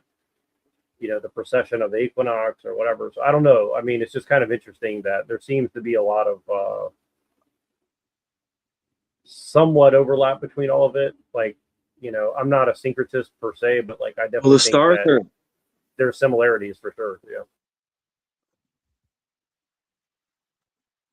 I mean, you would just have to look at astrology, right? And I mean, I haven't really looked at it all that much, but like I'm pretty sure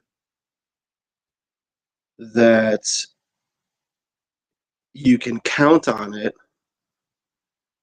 You know, and I think people were very serious about this in the past. You know, we have evidence of that, like you just said. You know, like there's different Well, systems of that. even the story of the three It wise, is.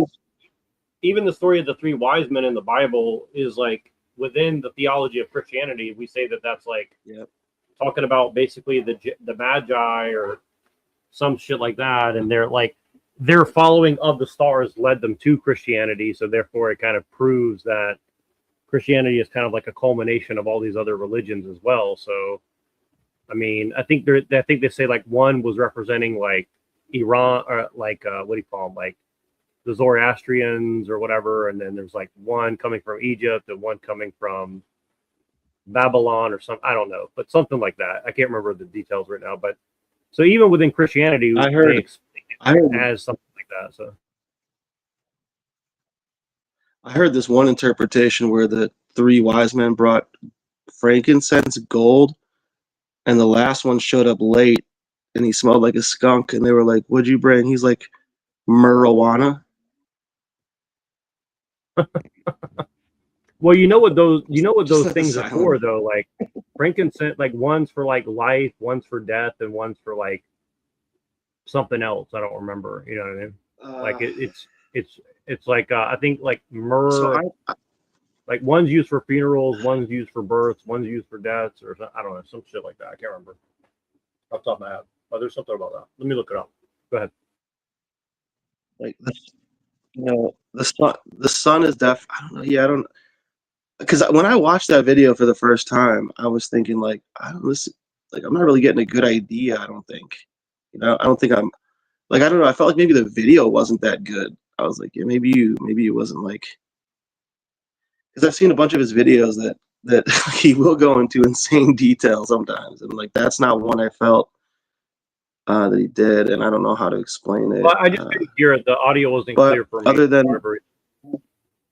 he's trying to relate, I think he's trying to relate like how matter is impressed upon by this 12ness, because like that's what he started off with saying, that like forgotten or whatever is this 12ness of this one wave. But this is how like all waves behave basically, or something like that.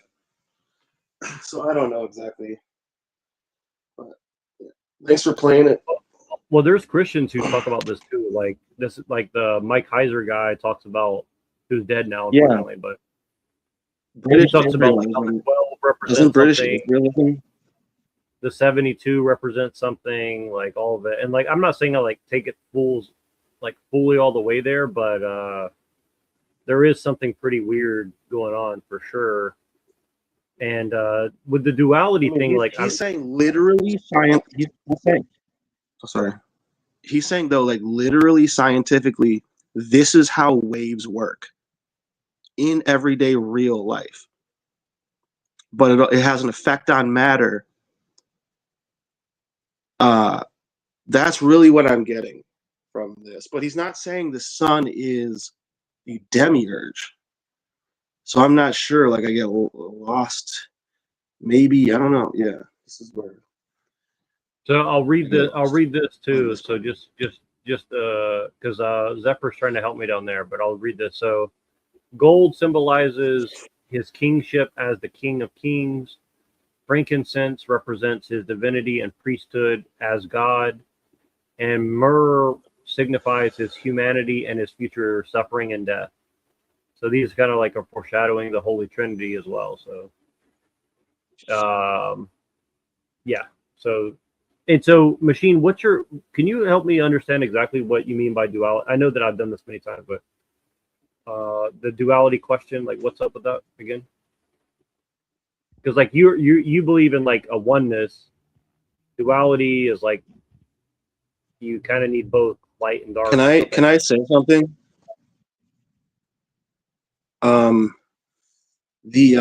Sorry, go ahead, man. I have something on this for sure. No, go ahead. Yeah, go ahead. Duality and oneness. It's the way, I don't know, man, the way it looks to me is like Uh, it's like the center of a magnet basically is the ground. This is just like a crude example, right? But and it creates a polarity, a dualness the center point, which would be 0 point, or would be I don't know, maybe you could say origin. The origin of this duality would come from this grounded center, and this is where they also get like and so like the poles of this magnet created duality.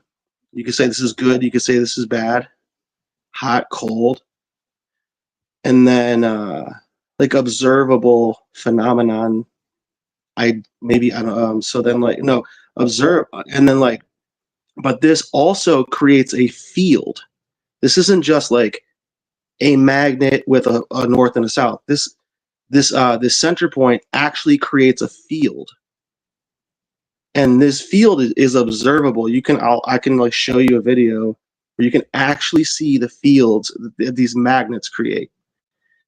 And in the center is black, and it's the center point, neutral. And then so now this creates a field, and the field is circular. So it's one field. So we went from like 0 to 2 to 1 now, but you're looking at one field, right? And this is equatable to the term of the like the atom. This is how an atom also works,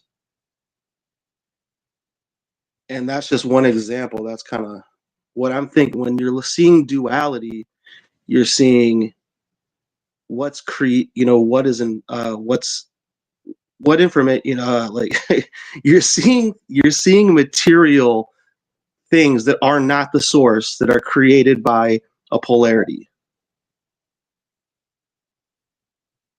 and you're going like, oh, that's a car, but like really it's like whatever, like thousands of trillions of different atoms and shit. And so this is, I think, part of the basis maybe part of the basis of reality. But apparently it also has this 12ness, which would probably be like, because like it's also, I think it also like acts as a vortex. Like it's a it's not like, yeah, it's like it's all, that's how they say it's always constantly moving. So it's not, these objects aren't actually still. That's what I think when I'm talking about like maybe like saying, giving it an example of this this center ground from which duality is created from that, or it's part of it. I'm not sure. It's probably like, I don't know.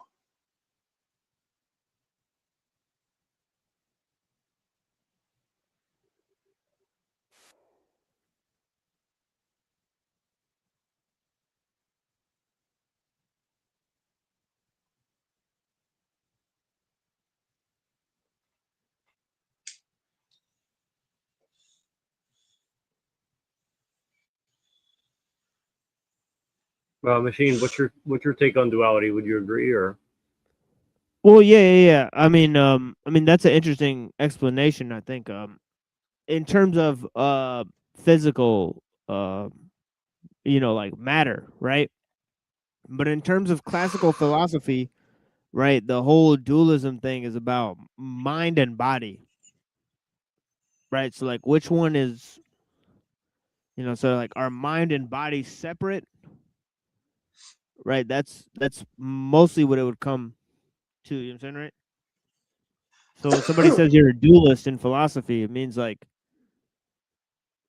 you think mind and body are two separate substances, right? Which means like you think there's, immaterial, quote unquote, stuff and material stuff. Right. So what is it? Islam says there's no separation, right? Well, within Islam or Christianity, you could argue both ways Yeah. I would definitely agree with both Christianity. because it's not a philosophy, right? So there are dualist philosophers who are both Christian and Muslim. There's non-dualist philosophers that are Christian and Muslim, right? That'll say, no, obviously, like, like there's not too much other stuff going on in reality other than God, right? So they'll say like, there's not too much possibility of dualism, right? So in terms of, or they'll say, well, spirit and flesh are two different things, right? So you have to say, well, Right. they're totally different, right? There's no way in which you can, say, well, there's only spirit. Well, that seems to be what Hyperborean's kind of trying to get at, or something like that. Like there's a spirit that's just totally separate from anything tied to here. Right. Exactly. Right. Yeah. Right. So, And I guess like my understanding of the Trinity, and again, like I could be totally off, but like my uninitiated, let's say, view of it is something like, it's basically saying like, okay, you have like mind, you have body, like you have soul and spirit, you have like, you have like the material and the spirit or something. But then like the Trinity is basically saying, well, there's also like a connection to God, which is like kind of the end all be all, right? So, it kind of was like the thing that binds everything together.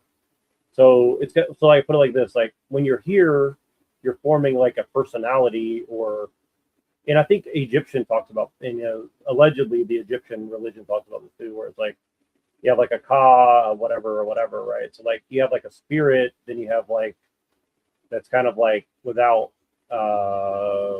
personality, then you have like a soul, which is like your personality, then you have like your body, right? So like I think there's like a connection between all these different things of like, divinity connected to everything, right? So it doesn't mean that you don't have, and I think that's what most people mean by free will, is like you have like your expression of yourself while you're alive, right? But then, obviously it implies that you're kind of like a little god or something like that. And I disagree with that. I mean, we're made in the image of God doesn't mean that like, we have like pure will within us or something like that. So yeah, I don't know. So I'm not sure exactly if I'm doing it justice, but that's kind of my comprehension of it, I guess. So like I think Hyperborean's position being wanting to be so far unconnected from material just in general, I think that position highly supports accelerationism.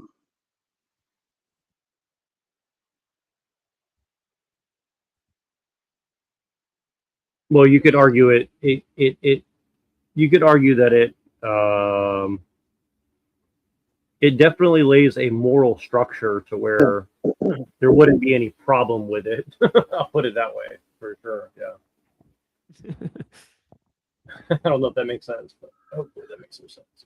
I think it basically like it's like a water slide or something. Like, yeah, grease the skids, as Uncle Alex Jones used to say.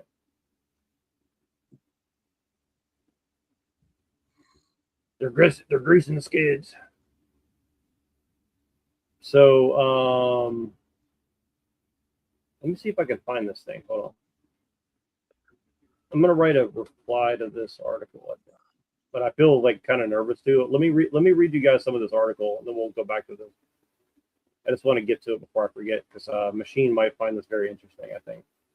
Okay, can you guys see this on the screen here? yeah. Can I ask one quick question? What's up? Oh, just it's I'm such a layman, but the way I described the idea of the magnet and how, like, just the concept of how that works and how it's more, it seems like it's very related to everything in the world, especially dualistically for its expression, more so than it's the understanding of its, I don't know, the understanding of it fully. We're just getting, the fruits of it. I was wondering if that, I don't know, have you ever heard anything, uh, Machine, about that idea with panpsychism or any sort of thing like that? Which idea? Just about like the concept of uh, reality being linked to these poles, and this, like the way a magnet works with, like how matter. Yeah, yeah, that's I don't exactly know, what Scribina says. Yeah, that's exactly what Scribina says. He believes in the ether. He believes all that shit. So he believes exactly the same thing, right? So he thinks nature is panpsychic, right? So he believes like panpsychism is just nature. Like he thinks nature is mind is God, right? So he thinks all three of those things are the same thing, right? So it's interesting, right? I see. Yeah. So in his model of panpsychism, it's just nature that's a bunch of minds, right? So yeah. You use them as expressions, Yeah. maybe, or expressions of. Okay. Yeah, like basically like atoms are conscious for Dr. Scribina. Okay, that's kind of okay. Yeah, they're electric See, I and they're conscious and they're made of like living things. Yeah, I don't really have a problem with that either, honestly. Like, I mean, I think there's an argument that light itself could be conscious as well, personally, but Yeah, because if you think about it, like how would like if there is a God, like you really think he just make like dead stuff that just like pops in and out of existence and it's just like fluid? Like no, like God would make like actual living things that like have their own spirit. right. Like even if space is as they describe it, like they have to include dark matter and dark energy because literally nothing can. There is no such thing as nothing. Nothing cannot exist, right? So like they're trying to say, well, it's just a bunch of empty space, or it's like that actually doesn't really make any sense. I mean, it's they have to keep accounting energy, for all I this think, stuff. is the dark energy is, I think, a replacement theory for ether. I Right. 100%. I Yeah, 100% absolutely. agree. Yep, I agree 100%.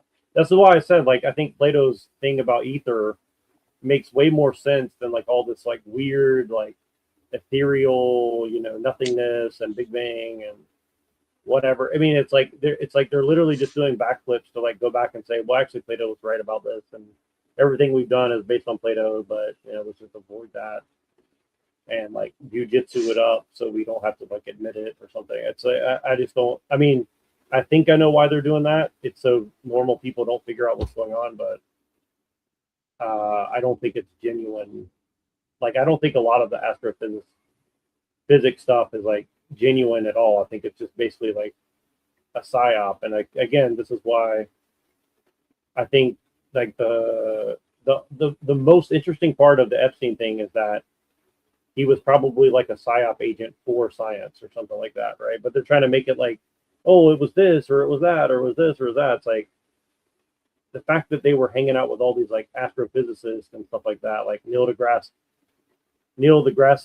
grass-fed bison or whatever, as Matt from Quantum Conscious calls them. Like, I think that's the bigger story personally. So that's just my opinion, but a psyop, exactly. So I know we're switching gears really fast, but like I think this is a very interesting. So she describes herself as an eco-feminist writer and activist. Don't tell me this is the girl you told to come on the Machine Lies. No, but I would. I should, honestly. But if I write this article, she definitely won't come on anything. But But I thought I'd show this before I write my what do you call it? My rebuttal, I guess. So look at this picture. You have JD Vance and Usha. Help! I married a white supremacist. I like how she like made everything lowercase except for white, so it's kind of weird, you know. It's a very unique way to put it. Unpacking. Are you MAGA's saying she wrote an article that titled? Okay, she actually wrote an article titled this, or was it some? Yes. Or was it? Yes. Wait, not Yeah. the vice president's wife wrote this. No, no. This is somebody writing it Is that what about you're saying? Oh, okay. the vice. Okay. Yeah, yeah. All right, I'm a bit So stoned. there you go. So unpacking MAGA's Asian fetish. In 2018, the New York Times writer Audrey Lin wrote about the alt-right's Asian fetish, and I need to read that one too, by the way, but which blew the which blew the conversation open on alt-right men's fetishization of Asian women. Which, by the way, I'd never heard of this before, like a couple months ago. I mean, I think I might have like assumed it was talked about, but I don't think I ever saw anything about it. But the topic resurfacing again today after the news that this ICE agent, the white supremacist ICE agent who murdered Renee Good, is married to a Filipino immigrant. So, okay, so white supremacists can have Filipino wives now. So I just want to stop there. Like, is that possible that you could be a white supremacist and married to somebody who's non-white, I guess? Maybe I need to look up the definition of it. Like, what's the official Urban Dictionary definition of white supremacy? I mean, they're calling this dude a white supremacist because he shot a lady. Wasn't the lady white too? Yes. So I don't know. I think they're just calling him a white supremacist because he's an ICE agent. When there's obviously Hispanic people who work for ICE, so I don't understand. Right? So it doesn't make sense. So here's the official definition according to our God, which is Google. It says a white supremacist is someone who believes white people are inherently superior to other races. Okay, so you have to accept that one, there is such thing as races, and two, that whatever the race of white is inherently superior. See, I mean, here's one of the things: like, I get called a racist. Like, I don't even accept that race is an actual thing, but I just think it's kind of funny, right? But advocating for white power and privilege, often through ideologies like white nationalism, segregation, and anti-immigrant views. This is such a loaded comment. Historically linked to groups like the KKK and neo-Nazi movements that use racism, anti-Semitism, and anti-minority hate to promote white dominance and sometimes violence. It's like, okay, like it's like an extremely loaded thing. But so anyway, so it's just interesting. Like, everybody's throwing this term white supremacist around. Like, it's like there's like a white supremacist behind every Bush in America. Apparently, it's like I've just never heard people talk like this in my entire life. Jonathan Ross and his wife Patricia Ross are one of several marriages between white supremacists and Asian women. Other famous white supremacists who have a history of dating and marrying Asian women include Trump's right-hand man, JD Vance, George Floyd's murderer, Derek Chauvin, white nationalist Richard Spencer, and neo-Nazi Andrew England.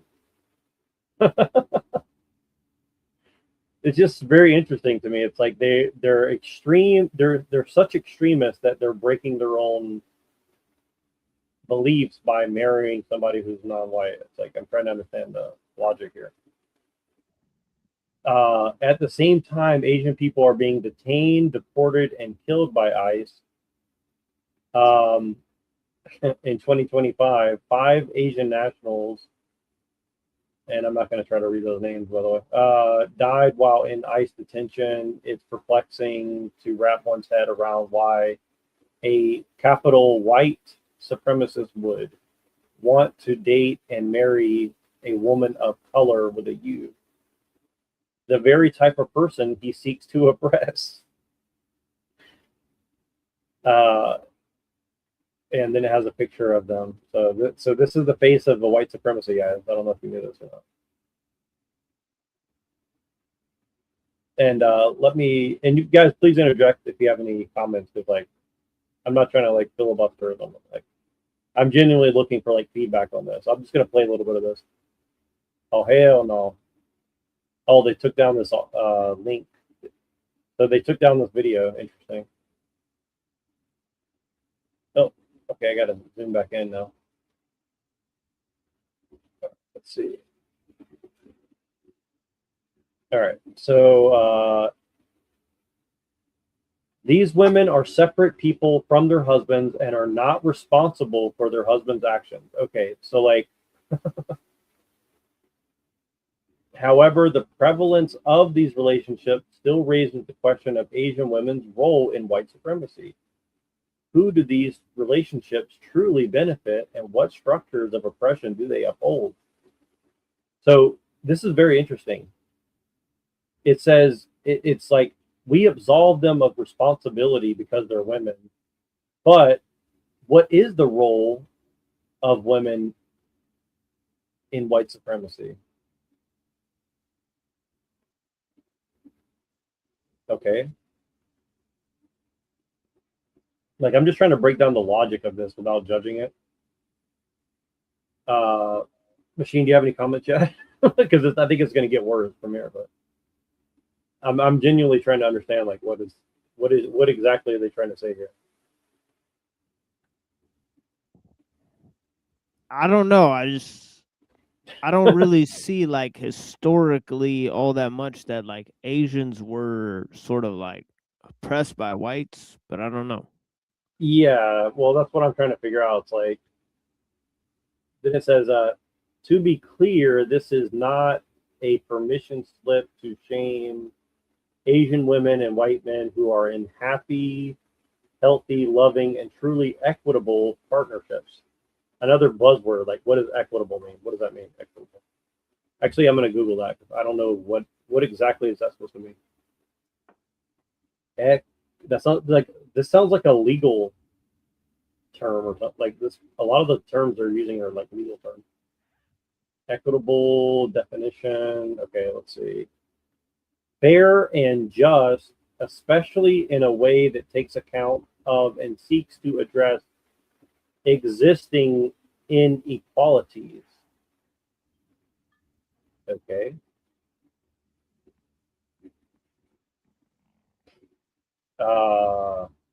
Okay.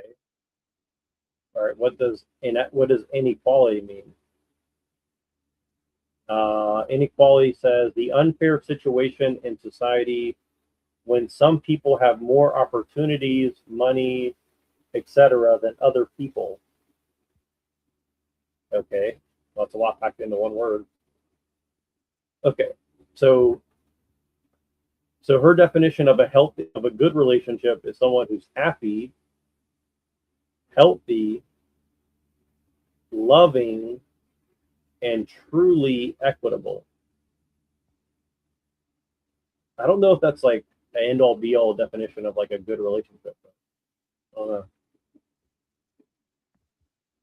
Online commenters are quick to call all Asian women who date white men mail order brides, comfort women, and sex slaves.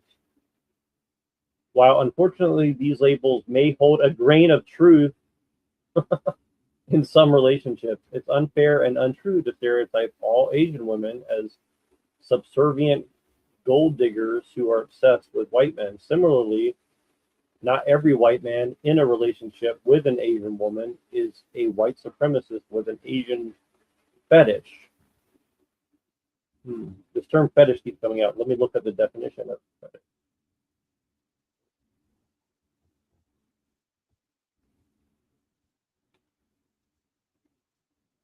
The definition of fetish is a form of sexual desire in which gratification is strongly linked to a particular object or activity or a part of the body other than sexual organs.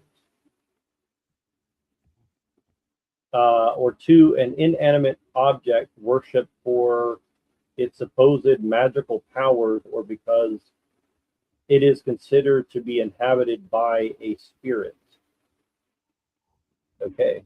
Yeah, I've never heard that last part in the definition of a fetish, but I guess we'll just let that roll for now. Yeah. Well, Weird.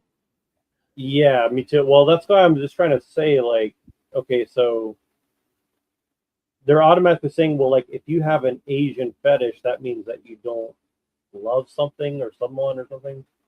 But and the reason I think this is important to point out is, like, would they tell a gay person who's with someone with another fetish that, well, because you're with this person and you have a fetish, therefore you don't love them?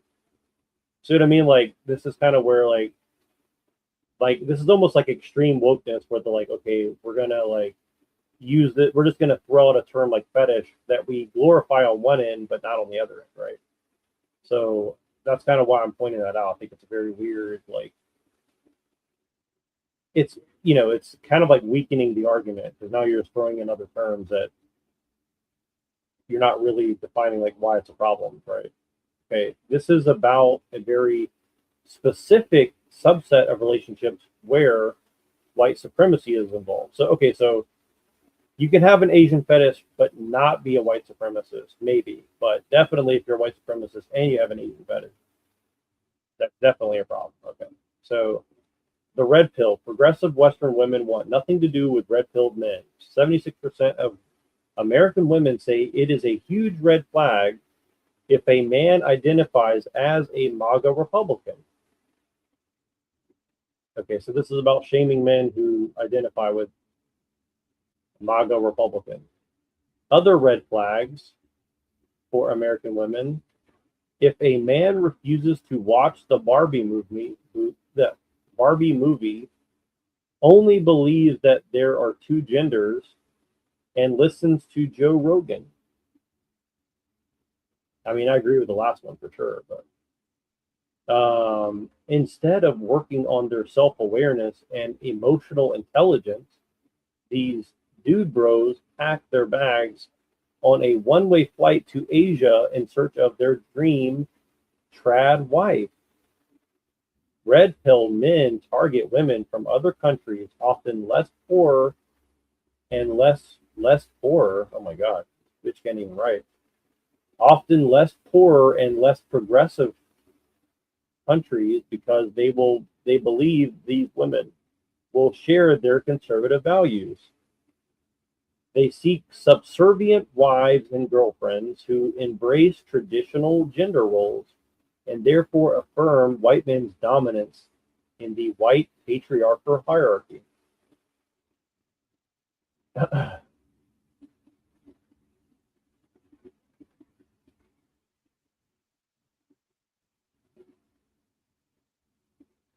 So yeah, the problem I see with them saying this is, like, are they saying that there is some sort of problem with Asian cultures because they make conservative women as well? Or is it just that men have the perception that Asian cultures have a more conservative culture than the West? Like, that's what I'm trying to figure out here. According to red-pilled men, Asian women are slimmer. And so so literally she just screenshots a random deleted post from 9 years ago. That's probably seen by like 15 people before this article. Been with Chinese, Japanese, Korea, Filipina, and Thai. Universally slimmer and more submissive than Western girls. I'm done with white girls except for fucking and maybe if I find a unicorn. So this could have been a black guy a Native American person. Like, there's no way of knowing that this is a white person because it's a deleted account and there's no information on the account whatsoever. So, according to red-pilled men, Asian women are blah, blah, blah. You get it. Which is appealing for alt-right men. Slimmer and more submissive. Okay, so alt-right men prefer slimmer and more submissive women than Western women. Okay, so so you're identified as an alt-right person if you want someone who's slimmer and more submissive.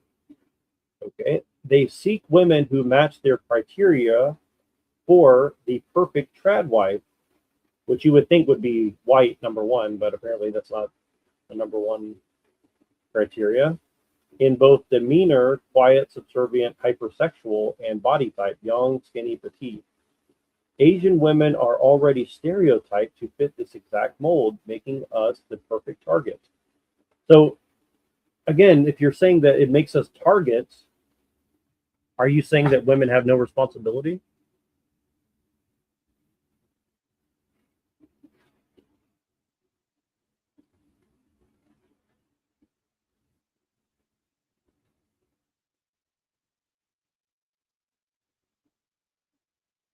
Right, and then it says here that some of these red-pilled men seem to have discovered, to their dismay, that many Asian women are actually not submissive at all. South Korea has made headlines with its 4B movement, in which women are swearing off sex, dating, marriage, and childbirth in protest against the patriarchy. China has a feminist movement that is decades old. Still, of course, not all women are the same. Red-pilled men intentionally select the women who reinforce their own desires for traditional femininity. Quiet, small, and submissive. I mean, see, if this was the case, wouldn't almost all white people be like shorter, fatter, and quieter? Like, logically speaking, if this is what men were seeking throughout history.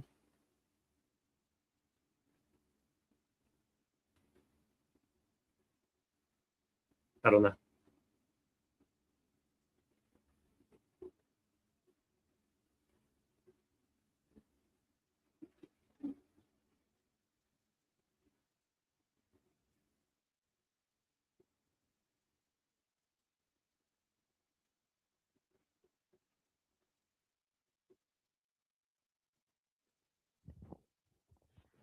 Machine, are you still there? Yeah. Yeah, I mean, it's Uh, interesting. I mean, she's not critiquing the Asian societies for making the women submissive. She can pretty much verify that these Asian countries did not give countries, as much rights or have as powerful as a feminist movement as the white people countries, right? So she's not applauding the Western, world or even the Western women for not being submissive. Right? But she's kind of saying, well, you know, it's like she's concentrating the problems only in one place. So it is what it is. yeah, it's like I'm actually I'm genuinely trying to understand like what exactly is she trying to say, because it's so, and I'm looking at this map and it's like, okay, so basically the Western Europe, the conservative Islamic countries, which it looks like it's like Afghanistan, Yemen, somewhere else, UAE or something, Australia, are all in the same boat where it's like improbable to date. Russia and like looks like Kazakhstan or some shit, hard to date. Spain is hard to date. Whatever date means, I don't even know. Yellow is possible to date, so it says China, India, Mongolia, I guess. very bizarre. Japan is hard to date in, I guess. Trying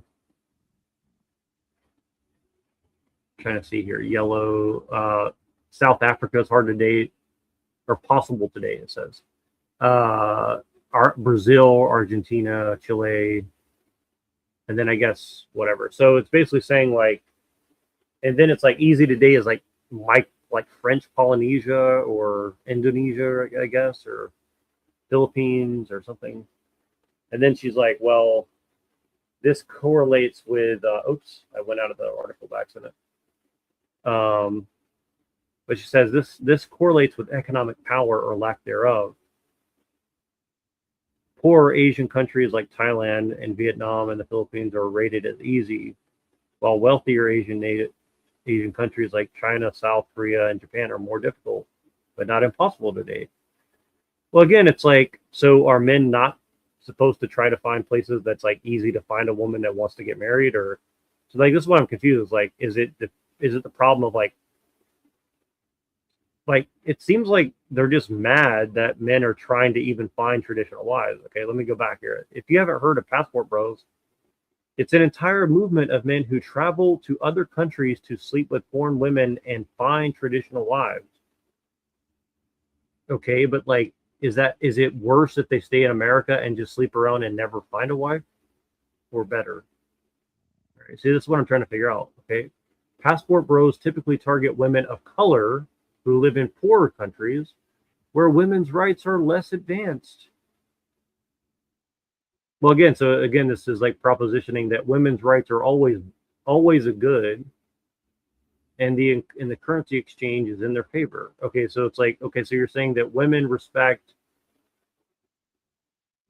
who don't have rights respect more money. So they're basically saying like these women will exchange their bodies for money. I mean, that seems to be a kind of a insulting thing to say, but okay. The phenomenon, and if that's true, does that mean that that's how their Asian societies or these other poorer places work in general, whether white men go there or not? I don't know. It's pretty weird. The phenomenon is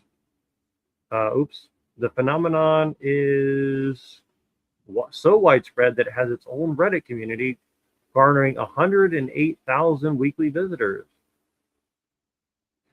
108,000 people in the world are looking for a traditional wife. I guess we better shut the world down.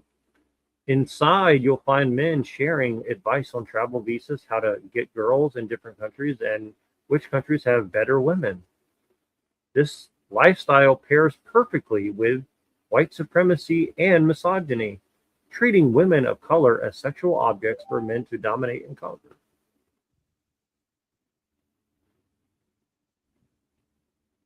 I mean, how is that different than here in the West, where we have all these rights and all this like this, have all this like fluff around all this stuff? Like, what's the difference? I don't know.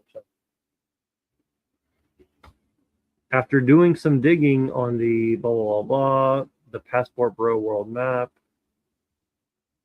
a modern day Christopher Columbus.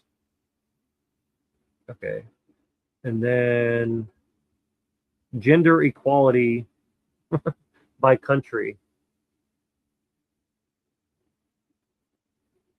So Scandinavia and New Zealand have the most gender equality.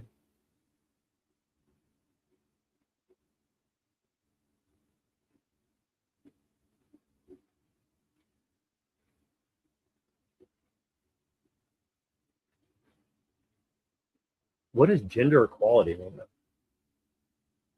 That's another like nonsense term. Gender equality.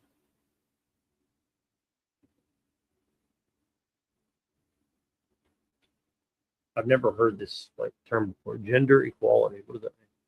A situation in which access to rights or opportunities is unaffected by gender.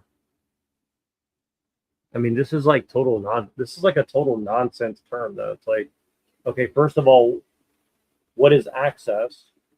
What is rights? What is opportunity?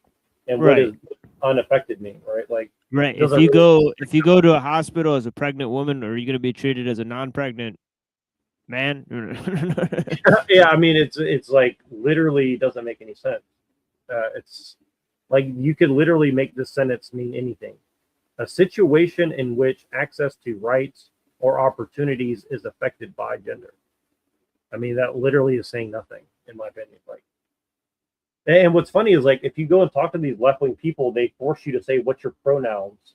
So you have to like tell them your pronoun. And so like I'll say, well, I'm a male, and they say, no, I'm asking your pronoun. I was like, well, what's a pronoun?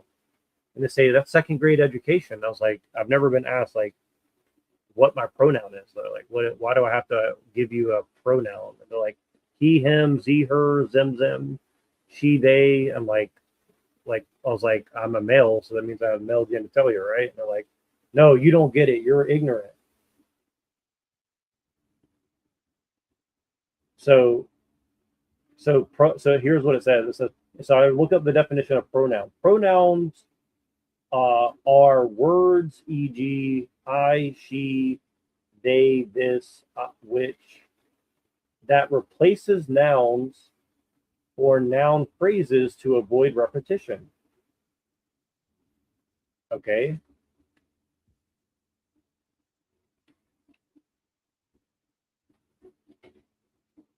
Pronouns are words used to refer to people like he, she, they, and gender pronouns specifically reflect a person's gender identity. Moving beyond the traditional masculine, he, him, and feminine, she, her, to include gender neutral options such as they, them, or neo pronouns, ze, zer, for non-binary individuals. And so they have like this whole chart and stuff. But anyways, I like, this is what I'm saying is like, this is like a very layered article because it's just using nonsense terms and like hoping that the reader won't ask like, well, what does that mean though? Okay, so we see that it has some correlation with the Passport Bro map. Countries that experience the largest gender gaps tend to be more easy to date, while those marked as improbable to date tend to score highest on gender equality. Okay, so like if it's making it harder for men to date to have gender equality, I mean, why would you expect that they would want to stick around and where they're having a harder time finding someone who wants to get married? I don't know. That's the reason why Iceland, Norway, and Finland aren't Passport Bro hotspots. In places where gender equality is valued and women are well educated and financially independent. So like I literally saw a video yesterday. It's from a guy who lives in Norway. And he said, in Norway, it's normal for us to have sex first and then we'll figure out the feelings later. So is that what gender equality is?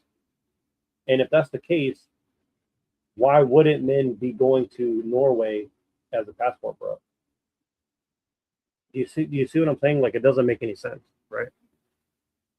Like so gender equality means that you just have random sex with random people without any emotional attachment, right? So is it the emotional attachment that men are finding in these other places that is the problem? Or that's why I'm genuinely trying to figure out like what does this mean? In places where gender equality is valued and women are well educated, blah blah blah. When a woman can provide, so see now she switched from the pronoun, so she's calling it a woman. See, she's not calling it a female, or maybe that's the right way to do it. Maybe woman is like a pronoun now or something. See, this is the thing is like it's all mental illness, right? It's like, is this about women? Because they say women can have penises now, right? So like, is this people that identify as a woman or? See, they're not. It's very inconsistent too. See, this is what's interesting. It's like when a woman can provide for herself, having a partner becomes optional, and a man's earning power becomes less important. Women in wealthy nations have the privilege. Well, they might have to check their privilege of selecting men based on personality and politics, or foregoing relationships with men altogether. In poorer countries where women are less financially independent, they may need to rely on men for financial security and thus be more willing to settle for a red-pilled passport bro who voted for Trump. Okay. Like, okay, so the reason I think this is relevant to your stuff, Machine, is like, okay, so they're saying that like economic development leads to gender equality and women's rights, and will necessarily lead to women not wanting to reproduce and not want to date and not be in long-term relationships and not get married and not have children and not be happy. Oh, yeah. So it's like, it's literally admitting like we want to industrialize the world to make women miserable, never get married, have some like nebulous term called gender equality and women's rights, even if it in the long term may not be the best. I don't know. And then they're like conflating like, well, if women have to rely on men for financial security, they will settle for whatever a red pill passport bro is, and they have to throw in who voted for Trump, right? There's a lot of people who do this, by the way, that absolutely hate Trump. So I think it's also very interesting that like there's a ton of like extremely woke left-wing people that are doing the passport bro thing, by the way. I would say probably a lot more than MAGA people are doing that. At least the ones that I've heard about. I don't know, but okay. Okay, here we go. This is where it gets good. Right-wing Asian women. While many are quick to judge Asian women who date or marry Western men for financial security or green cards, we must recognize that there is a power dynamic at play. Okay, what is a power dynamic? I got to look that up. What is a power dynamic? Yeah. Power dynamics describe how power and control are distributed, exercised, and felt between individuals or groups, influencing communication, decisions, and relationships through formal roles or informal factors such as knowledge, charisma, and age, and revealing inherent imbalances or exchanges of influence. They are the ebb and flow of control, shaping social structures, workplaces, personal interactions, and reflect deeper inequalities. So, I mean, literally, this is like, you could call anything a power dynamic. I mean, so like the fact that I have like 2 testicles and, Right. higher testosterone means that Right. I automatically have a different power dynamic. So therefore, you can like analyze anything that I do through the lens of like higher testosterone or something. I mean, this is literally mental Right. retardation. Right. We'll change our name to the Power Dynamic Lives. Right. Basically, yeah. I mean, it's that. So I like that. So you're saying that this is kind of like a social technology term or something. It's like, it's kind of a weird. Pretty much. Yeah. It Yeah. sound like To a woman living in a poor country that lacks gender equality, again the term, the only way she can gain financial. So are you telling me that women only make decisions based on financial security? I mean, this is like extremely insulting to women. It's like women make no decisions other than for financial security and safety by partnering with a man who can offer her a quote unquote better life. I mean, this is like literally reducing women down to like economic units or something. It to me, this is like extremely dehumanizing. Alt-right men use this to their advantage. Okay, so using things to your advantage is now like evil, especially if you're an alt-right white. They specifically target countries where women are disempowered. Okay, what does that mean? Leveraging their citizenship. Okay, so now because I was born in a country and I have citizenship, I now own a privilege that is something that I can abuse because I have a citizenship in the United States. And economic status has power over women from poor countries. I mean, I've been to some of these poor countries, and the rich men in these countries literally wield their economic status all the time to like grape women and get away with it. So I mean, like, yeah, like to just compare, like, okay, anybody who goes there and has like some, you know, citizenship or quote unquote economic status is automatically better than the women there. So it's just bizarre. It's like I don't quite understand what she's trying to say.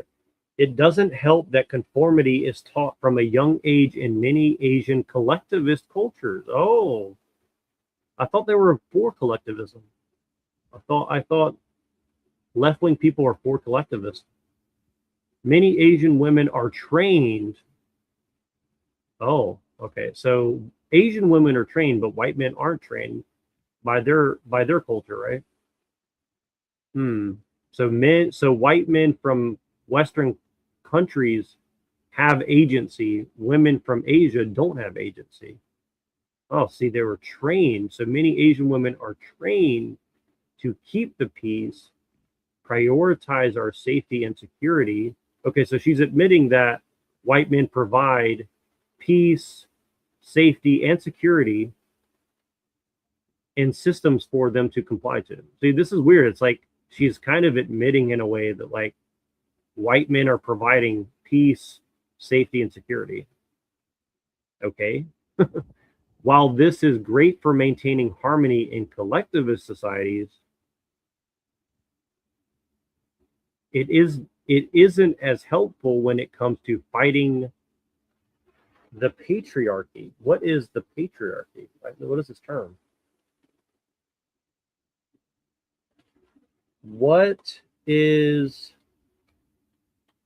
the patriarchy? Patriarchy is a social system where men hold primary power and dominance, controlling social, economic, political, and religious institutions, often tracing lineage and inheritance through the male line. Okay. It's a structured hierarchy, not just individual men, that privileges men and disadvantages women and girls by associating them, lower status and limiting their opportunities, creating an unequal power dynamic, there's the word again, and restricting everyone's emotional expression through rigid gender roles. I mean, isn't this just a long way of saying that like women are economic units that need to be used by the system for economic purposes? I mean, that's all this is. That, like, when I read this, that's all it's telling me. It's like they're saying patriarchy stops women from being used as economic units, but we need to abolish patriarchy so women will become economic units in a system. I mean, that's what I'm hearing. I don't know. Am I wrong? Am I losing my mind or what? Is this not totally basically saying this seems to be saying that women should be economic units in the system, essentially. Well, actually, this makes my article much better because I honestly didn't read this. I just put her article through my already pre-written stuff. Okay. Oh my God, she quotes Andrea Dworkin. Interesting. As Andrea Dworkin notes in her book, Right-Wing Women, women who choose relationships with right-wing men often do so out of self-preservation. From father's house to husband's house to a grave, that still might not be her own. A woman acquiesces is a that's an allusion to consent, by the way. So this is like tying consent back to what she's talking about. A woman acquiesces to male authority to gain some protection from male violence. Okay, so women give consent to male authority to gain some protection from male violence. Okay, so this is basically saying like all men are dangerous inherently because they're capable of violence. Therefore, men are inherently like the problem with society, essentially. I mean, that's basically what this is saying. Even among Asian women born in wealthier countries like the United States or Canada, this mindset of conformity and compliance persists. Under capital W white patriarchy, Asian women may choose to marry conservative, while men, under the illusion that they will be protected from racism, misogyny, and violence if they partner with the person who holds the power. I mean, does a passport bro hold power though? Or does the average white guy in America hold power? I don't know. This is a very interesting argument. He might be cruel to other people who look like her, but she is no longer one of them. She is chosen. She is different. She is special. And so she marries him. I mean, that's the whole crux of the whole thing, isn't it? Right? It's like,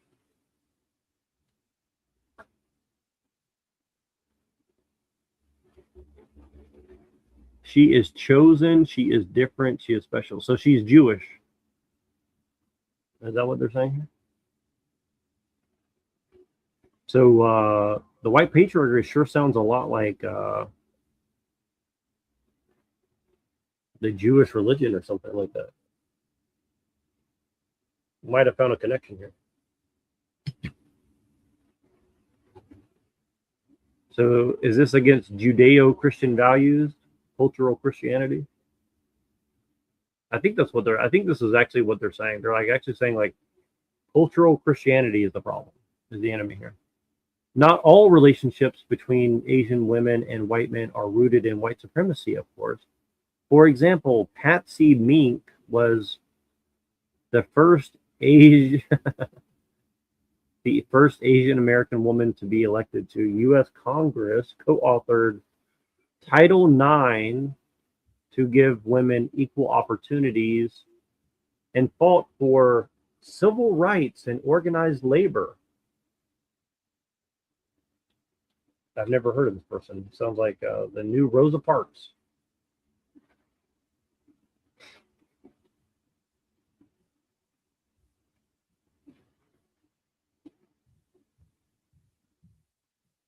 Sounds like an Uncle Tom to me. Let's see here.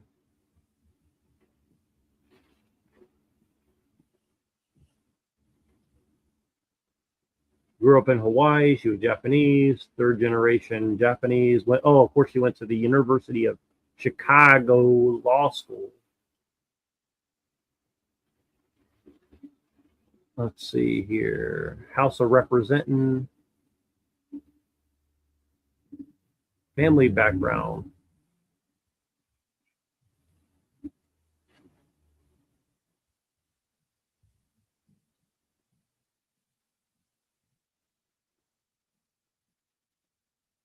So their family had 11 children. They lived in a shack in Hawaii. And she became educated by a Christian girls boarding school, and became the first person of color in the House of Representatives. I mean, she sounds like a product of white supremacy. I mean, what do you want me to say?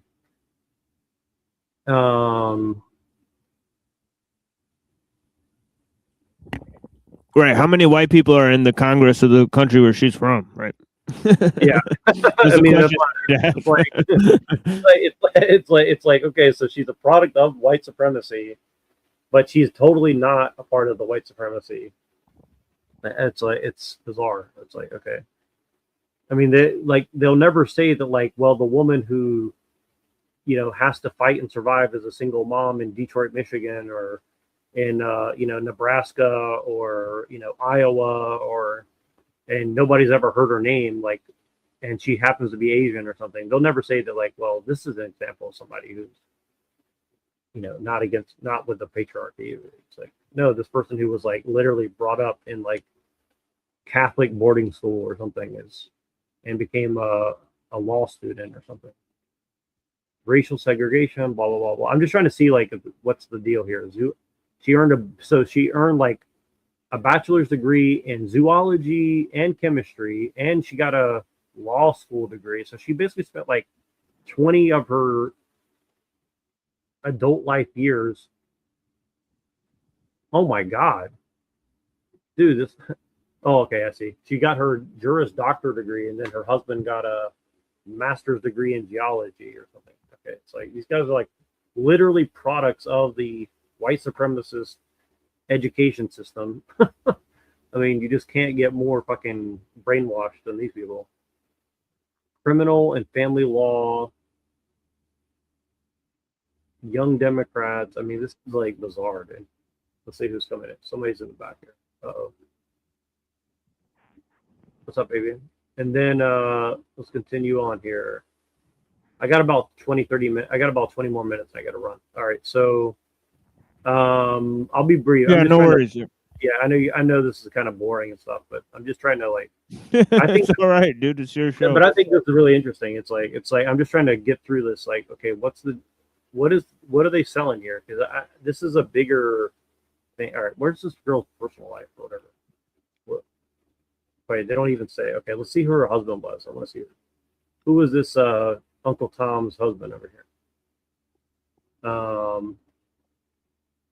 John Mink. He doesn't even say anything about her husband. Probably a Jew, if I had to guess.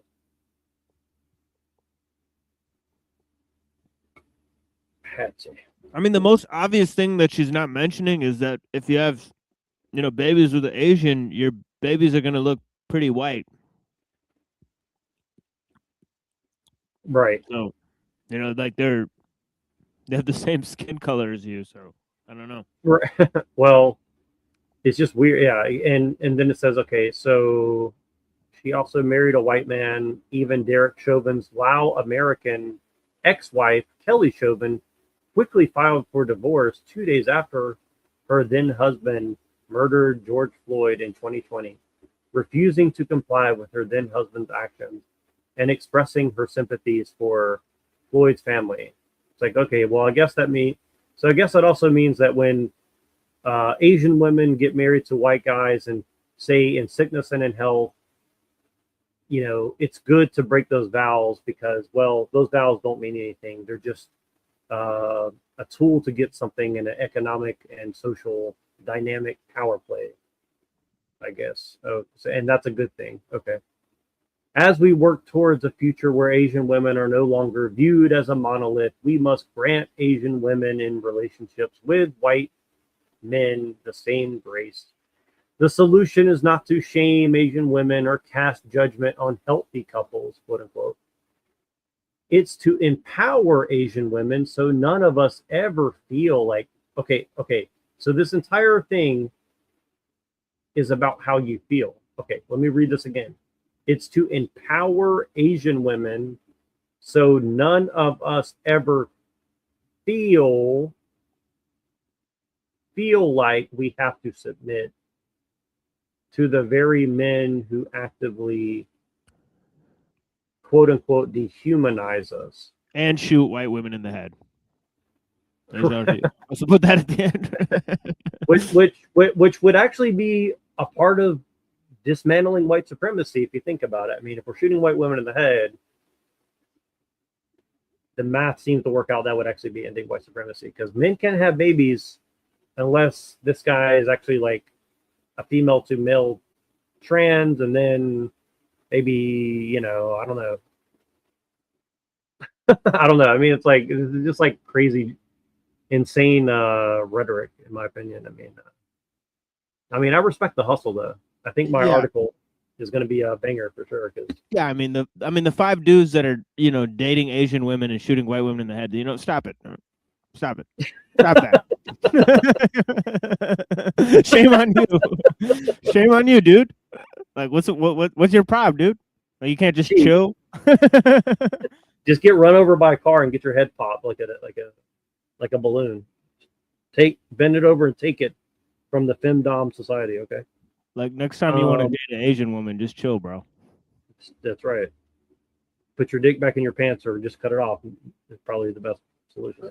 Yeah, well, I have some stuff to say about Asian and white male relationships, or just I think the most important thing is you gotta respect each other's cultures and stuff, because the cultures are very far apart, but also there could be room for respect, mutual respect, stuff like that. And the thing is, all men. Some men can be bad, some men can be good. Some men try to impose their culture on or vice versa, stuff like that. But, it's just good and bad. And you just gotta, so it's not good to generalize too much, stuff like that. It's all about context and mutual respect. Here you go. Yeah, I think so. China and Japan all have rich cultures, very, very ancient legacies. And so does Europe, of course. Yeah, so yeah. Yeah, I actually feel bad because the article I'm going to write is going to be so savage, and I'm actually feel bad. I think this article that she wrote actually really sucks. So, like probably the best thing I could do for her is like at her in my article and watch all the people rage, because then she's going to write us something saying how like it proves everything that she's saying. And if you guys don't mind, I'll read you a little bit. I'm not going to read the whole thing because honestly, it's pretty graphic, and I'm not sure if I really want to release this thing as it is right now, because it's very transgressive. I'll say it like that, the way I wrote it. But I'll read a little bit to you guys. Okay. So let me read some of the. I'll read some of it, so just to give you a preview. Excuse me. Okay, babes, lean in real close. Feel my breath on your neck like a secret promise. My fingers ghosting over your skin, circling that sensitive spot and holding back, making you squirm with anticipation. From our last steamy chat, where I confess those white male, Asian female edges in the dark. My hands slipping under silk sheets next to my my lesbian hairy wife.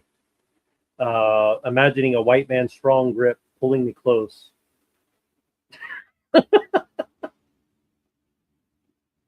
So, and I'm leaving some of the details out here, but some of you clutched your pearls, whispering, "Anya, that's too wild, too divisive." But stick with me. Now let me edge you into a deeper into this truth, paragraph by a teasing paragraph, tension coiling like a spring until you're gasping, surrendering to the climax.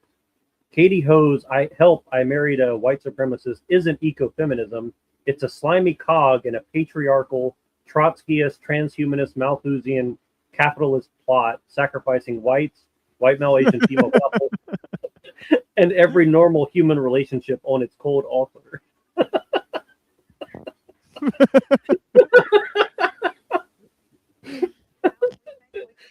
And like this thing, I was listening to this yesterday, and I was like literally like feeling so ashamed, but I was laughing because it was really funny. I didn't write all this myself, obviously, but like I gave it very specific instructions on like how to write it, and and then it says, so it says, this faux feminism betrays women, serving endless patriarchal disruption, tech god immortality chases, population culling eco scares, all to trap us in.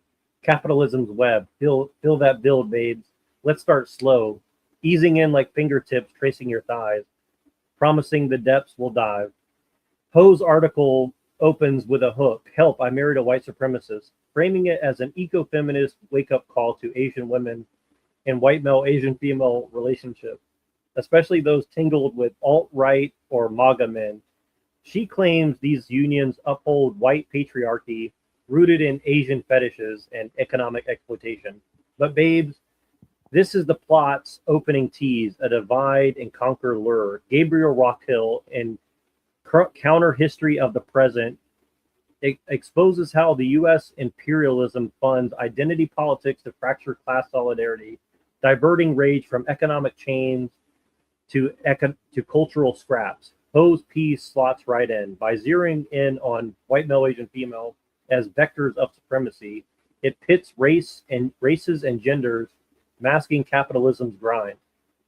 Not direct think tank cash. Her bio screams indie activist with gigs at Feminist and Nextshark, but the alignment's there, echoing neoliberal cultural ops that keep us divided.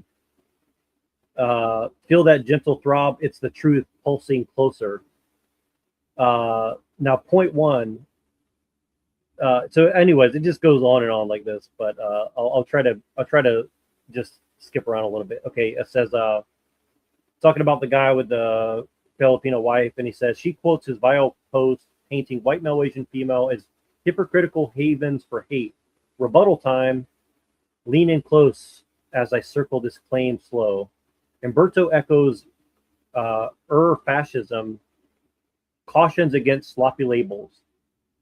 His 14 traits, culture, cult of tradition, machismo, fit real fascism, but Ho slaps supremacists on isolated creeps like Ross, ignoring how white male, Asian female couples are everyday loves, not hate nests. Echo would call this dilution fuzzy totalitarianism, where nuance dies and interracial bonds get scapegoated. Renee Girard in The Scapegoat nails it. Mimetic rivalry builds tension vented on a victim. Oops. Here, white male, Asian female to restore faux order. Poe's scapegoating distracts from capitalism's role in ice wars. Economic disparities driving migration. This isn't feminism, it's patriarchal Trotskyism. Leon's permanent revolution twisted into endless cultural upheaval. Per Caleb Maupin's bread tube served to capitalism, funding disruptions to block stable unity. Add transhumanism, Peter Thiel in 0 to 1 warns tech immortality quest mock human bonds, pushing engineered divisions over organic white male, Asian female warmth. And Malthusianism, Poe's ecofeminism nods to overpopulation scares, subtly culling quote unquote undesirable unions like white male, Asian female to control demographics, echoing Thomas Malthus' an essay on the principle of population where scarcity justifies elite control. So it goes on and on. Like I just basically like, it's like, this is like a really long article, but I just basically like quote like super esoteric writings and like just basically say she's basically like a capitalist pig working for the white male patriarchy, pretending that she's oh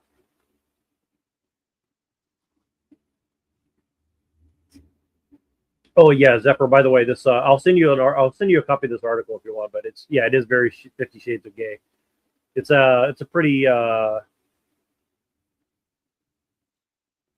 I'll read a little bit of the naughty stuff here just to, because it's pretty bad. I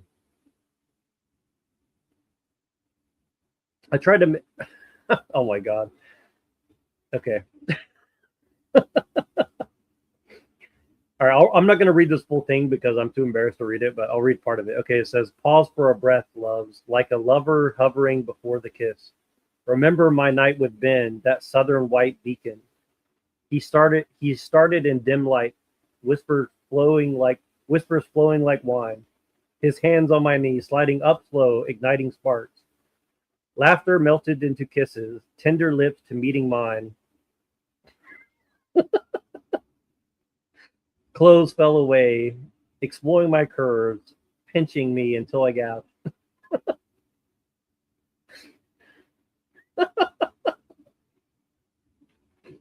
I can't read all this, but but then it says, eyes locked. He whispered, Anya, our white male Asian female love defies their plot. Let's create life against the machine. Releasing hot floods as I clench.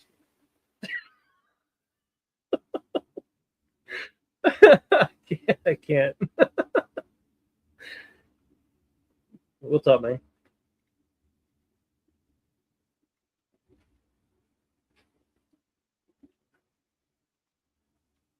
The Appalachian Grill is here, but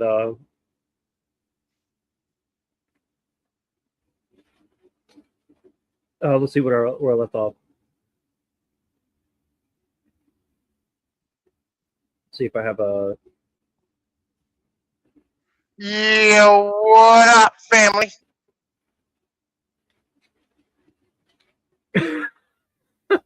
What's up, man? No blessings. I was just reading one of my Goy Slop articles, but I'm not reading the full thing because it's a little bit too graphic here. But Goy slop article, like one of the AI generated joints. yeah, I was writing it in response to this lady who was saying, like the guy who shot Renee Good is like a white supremacist married to a Filipino, and that the alt-right is like has an Asian fetish, and that we need to stop it because she's like an eco-feminist, and she's like, well, white supremacy upholds the patriarchy, and so our article is basically saying that like actually she's working for the patriarchy by saying all this, and that she's actually just trying to like keep men from finding women who will actually like have kids with them. So she's actually like harming actual feminism and stuff like this. So I'm like basically like doing jujitsu on her, saying like she's the real capitalist patriarchy lover person or something. So, but I kind of made it sound like a Daniel Steele novel. So I was like, you know, it's like an Asian woman who like falls in love with like a Southern hick who like says racist things and stuff like that. So that's kind of the gist of the article. Got you. Yeah, man, listen, I attack the left from the left and the right from the right. You know what I mean? Like, it's fucking way more fun that way. Yeah, I agree. I think that's kind of what I'm trying to do is like, because like here's the thing is like, I like trolling the right, but it's not as fun. Like I think trolling the left is more fun because if you say the right words, they're forced to respond to you, but right-wing people just won't respond. So like I'm kind of like trying to figure out how to like troll the left to like make them engage. But a lot of right-wing people, they those like they won't really engage. I feel like I don't know. Maybe I'm wrong. Well, the problem with right-wing people is like, for the most part, like they're fucking retarded. You know what I mean? Like that's kind of the issue with the right-wing people. It's like they're dumb. Right? The vast majority of them are like they're so far removed from like real ideas or like fucking any type of critical thinking that like they don't have, like they're just spouting shit that like their dads and their dads and their dads before them spouted. Right? And it's all just nonsense. They don't know why they're saying it. They're Pavlovian like trained in that way. You know what I'm saying?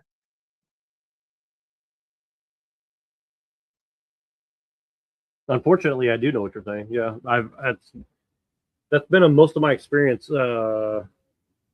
recently, kind of going back into the right wing commentary side of things, like on TikTok and Instagram, and well, there's not really any on Instagram, but going and trying to find other people. Substack has been a little bit better for sure, but most of the people way more fun. It's way more fun. Well, it is, but like I would say that most of the right wing people on Substack are like they're so educated that they're almost like not right wing anymore. So like it's kind of weird in that way, as I would say.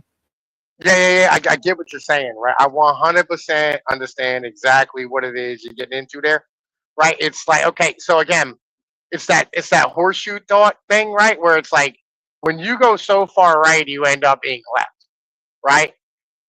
You know what I mean? Like, so the right wing in America is just like capitalism, like with social, like with like Christian values, and then the left wing is just like capitalism with managerial values.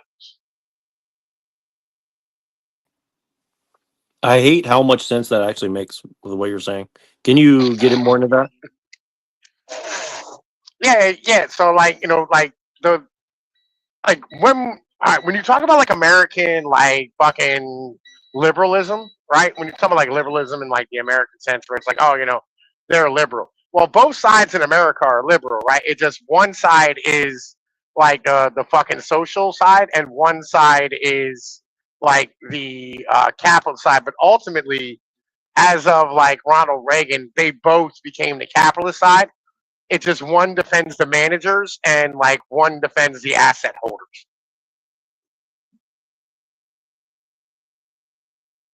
So they're basically both reinforcing capitalism Yes, at all costs, essentially.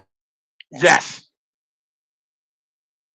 as a structure, right? Because one's the guys who are like the mid-level managers running it, and the other ones are like the guys who are how to put. They're like the fucking the stockholder, motherfucking in like the asset class, like the very very upper CEO class and stockholder class.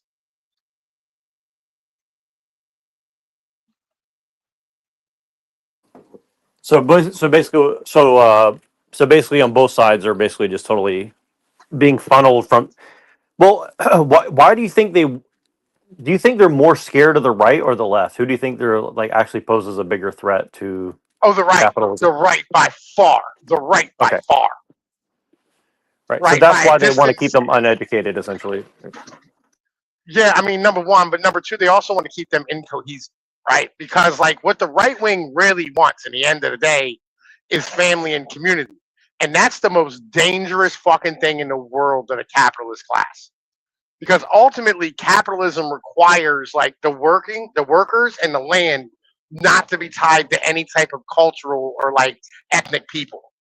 The moment like an ethnos comes out, that's why like all right,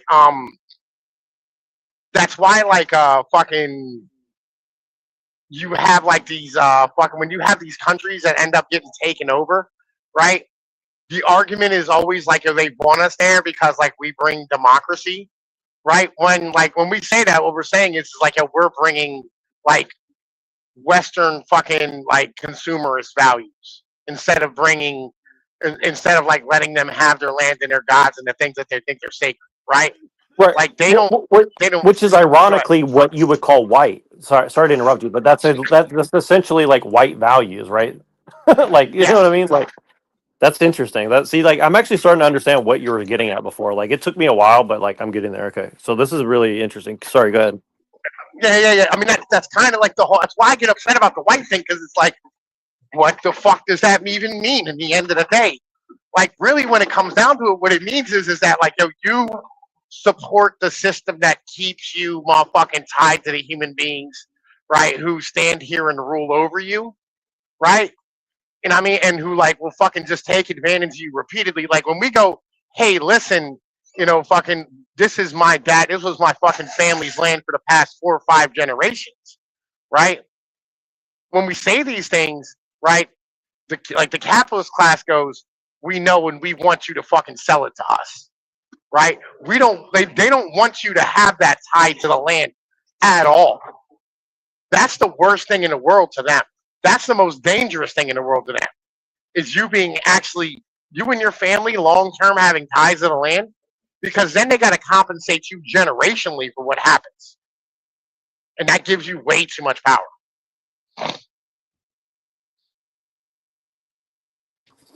Yeah, I think you're onto. I think you're onto, and it's kind of like that thing that I was reading that we were talking about recently, and I think it goes into what Machine was saying the other day about like the he described to Claudia the whole like different wings of this thing, and I can't remember exactly how he did it, but I'm kind of hoping he'll repeat it. But it reminds me of that because I was looking at this video about home ownership, right? Like an average house in a place that you'd want to live for, like a normal commuter job in any major metro, is about 500,000. So like the average price of like a normal house in America right now is like 500,000.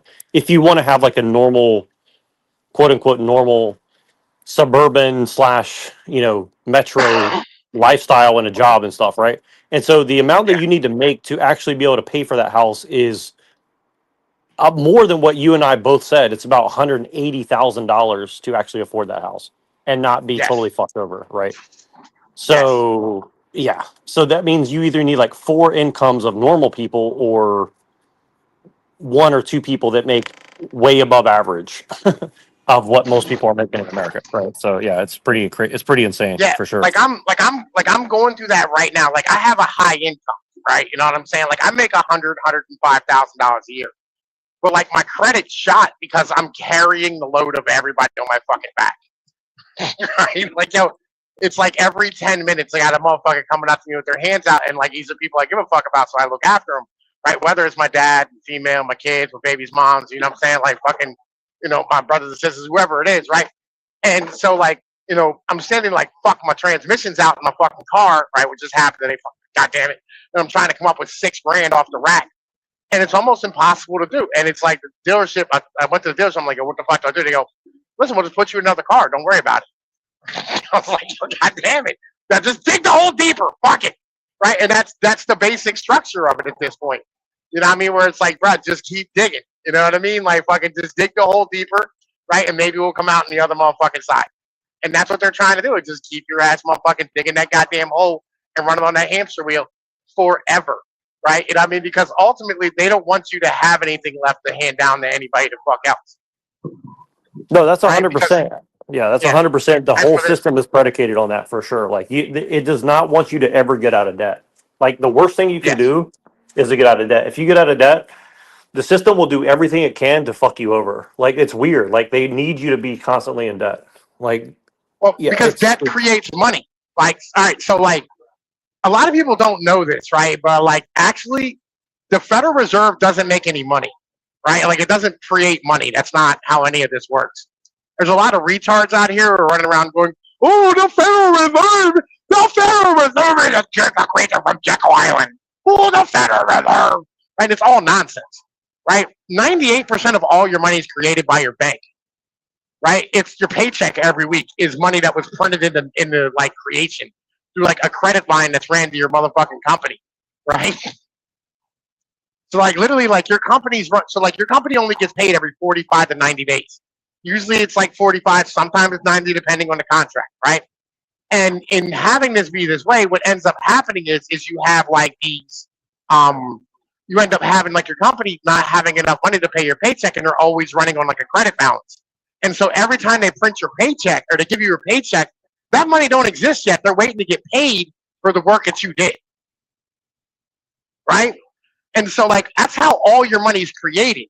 And once you take out loans because you're on the same level to where I'm waiting to get paid or I'm trying to like pull forward my income to be able to afford the things I need to be able to survive today, right? That's creating more money. And when they create more money, it allows them to be able to liquidate the motherfucking system, which alleviates, like their need to motherfucking be able to pay their debt. And also increases demand for currency.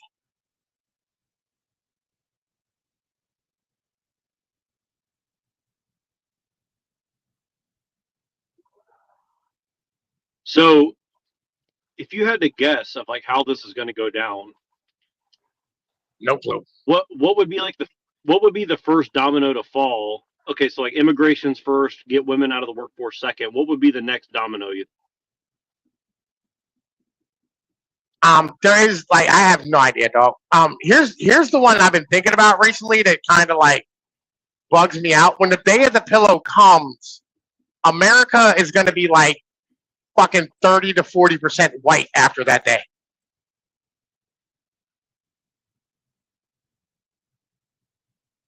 What do you mean after that day? What does that mean? Well, you know what a day of the pillow is, right? When the boomers finally die? Yeah, we'll go with that. You know what I'm saying? Right? Or when we put them all on the ice floe and kick them off the motherfucking off the side of a motherfucking Right, lake, right. whatever the case is. You know what I'm saying? Well, as the schizos would say, when Bill Gates finally kills Grandma, is that what you mean? Yeah. Listen, and by the way, thank God for that guy's a fucking saint. You know what I'm saying? Like, yo, he's doing the Lord's work, and like, yo, fuck grandma. Like, I just went through it with my mom yesterday, right? I was like, my mom's like, hey, do your daughters want some atomizers? I'm like, they're 6 and 7, they can't smoke weed. Like, what are you talking about? Oh no, the perfume bottles from grandma. They want something to remember grandma by? Like, they never met the woman. What are you talking about? Like, yo, listen, what? How about you, like, yo, you're gonna get $1 million off of selling grandma's house. How about you call some up for someone that's over here on the bottom, right? And she's like, you and your mental illness, you greedy piece of shit. Fuck you, right? This is the boomers. This is the fucking boomers. Yeah. Self-absorbed main character syndrome piece of shit. You're just like, bruh, I'm starving to death. Help me, nigga. Know what I'm saying? Help me, right? And like they're just like, yo, fuck you. You know what I mean? That's where it is. Yeah, it's well. I grew up with boomers, and so like I try to see it through their lens. You know what I mean? And I think a lot. I mean, of course, we all want. Well, maybe not. I want to think that there were some good boomers, and I think maybe I carry some of their traits. At least according to some people, they will say like, well, you're like I don't want to help people, but it's also like this. It's also like this. Like if you grew up on a farm where like your brothers got ran over by tractor equipment, and it was kind of like at 5 to 7 years old, you're already a man, like you know, doing things as an adult would have to do because you had to survive and eat, right? And then suddenly you get all this wealth that's kind of just handed to you, and then you're told that this wealth is the product of your labor, right? When it's actually not, right? Yeah. Then you'll think, well, if I give people my wealth, it will make them weaker because I had to earn it through like suffering. And if I give it to them, it'll make them weak because they didn't have to earn it through suffering. Does that make sense? Like, I think that's kind of where some of it comes from. Listen. I completely understand what you're saying, but the boomers didn't die on farms. They weren't born on farms. The boomers were born in the suburbs. That's the bitch, right? The boomers were born in nice neighborhoods. Like, yeah, like, their brothers and sisters, some of them caught like mumps and measles and rubella and shit. A couple of them might have passed away here and there. No, but honestly, almost all of them lived. Like, the child mortality rate was unbelievably low when the boomers were kids. Right? So this idea, right, that like these boomers, you know what I'm saying, like had, like this crazy like childhood experience is just way wrong. They didn't. Right? This is the fucking problem. Like, yo, listen, my generation, right? Like the kids who were born when I was born, right? Like the early 80s to the mid 80s kids, right? Who grew up in the AIDS epidemic, grew up in the crack epidemic, grew up in, what I'm saying, the Rust Belt, grew up with like deindustrialization as a norm, the divorce epidemic, all this shit, right? We're the ones like, listen, yo, we are the first generation since like probably the Spanish flu, right, to really have actual trauma in childhood.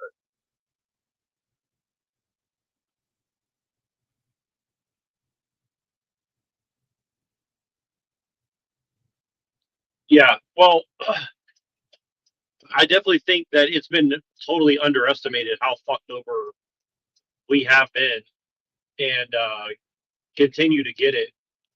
And I think that's why they're keeping the housing prices so fucking high. Is just a way to basically like make us all give up and just you know don't fucking try to buy a house, don't try to start a farm, don't try to get married. It really does seem to. I mean, I'm not trying to be totally fully schizo or whatever, but like I really do think it seems on purpose.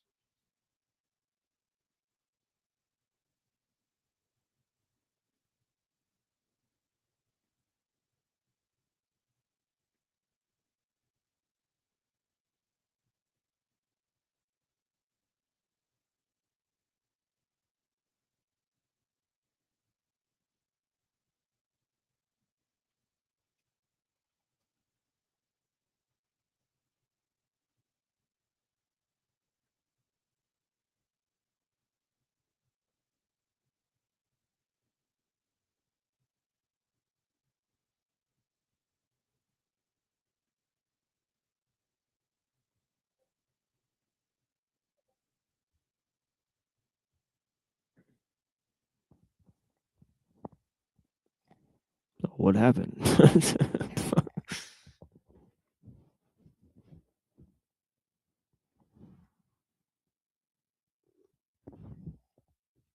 Did this dude just leave? Oh.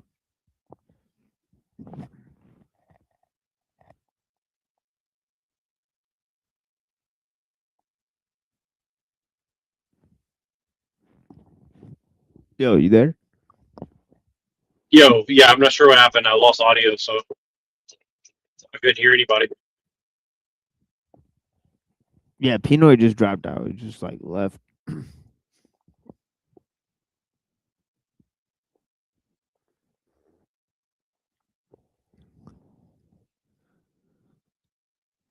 yeah.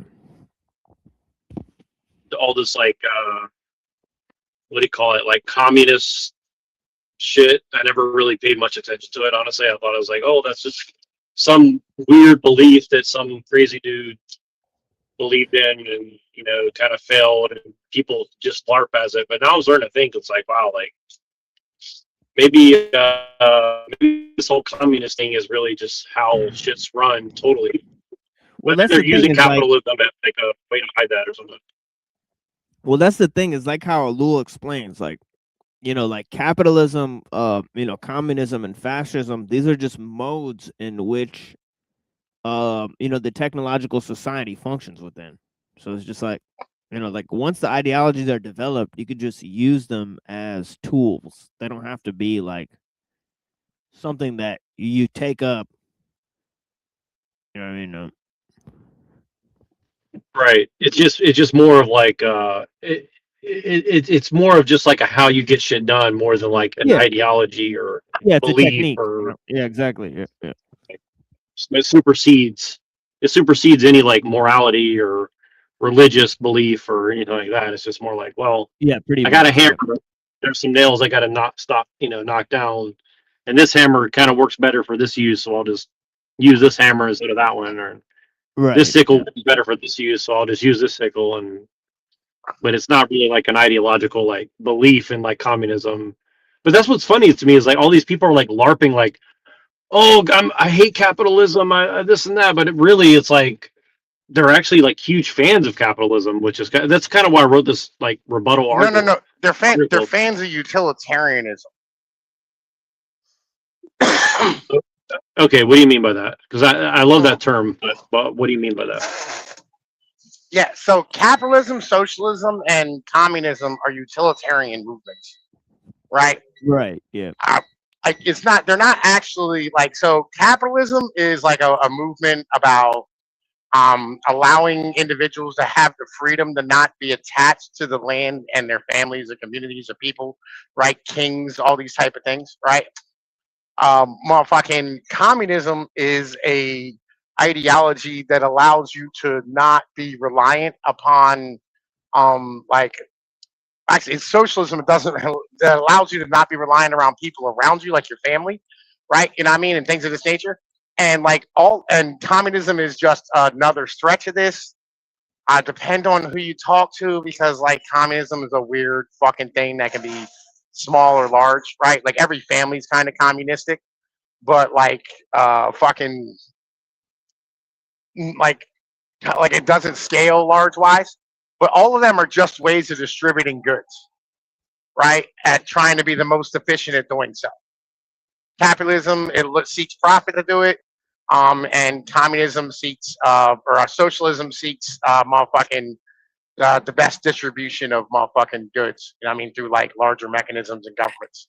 But do you think that the people who are running things, or I know you say that maybe there's nobody really running it, but you know, could also be smoke screens to hide like what your actual goal is? Meaning like obviously they want to get rid of like people tied to the land, so they get more profit. But do you think there could be like a higher level goal behind all that, or is that just like functionally like even if they wanted to stop it, they couldn't because the addictions to set in, I guess, or something to be No, I stopped? mean ultimately power like abhors a vacuum, right? You know what I mean? And it'll fill any vacuum that it comes across. So like when you're talking about socialism and fucking like the power structures of governments, like governments are just going to fill whatever cup is like available. Right. So if you don't have like the basic structures, right, that allow you to be able to feed yourself, the government's going to build that shit. That's how it operates. You know what I mean? And by the way, all these governments are ran by like metropolitan, cosmopolitan people, and you have to have socialism in cities because I want to see you have a city where everybody deals with their own garbage or their own sewage. Like have a high rise fucking like apartment complex and have all the individuals figure out what to do with their fucking poop. Doesn't I work. see what yeah, I see what you're saying, right? Yeah, yeah. But So then like this is their simultaneously, natural way. it's like the cities are looshing off of the rural areas to maintain their socialism while that socialism's good, but then they're really just kind of using socialism as kind of like a bludgeon to like destroy the people of the land or something like that. Well, farming requires communism and socialism is the bitch. There's no such thing as capitalistic farming. And by the way, I'm still here. I just have to jump off and switch for a minute. So I'm listening. You guys, I'll be back. I'll be back. Yeah.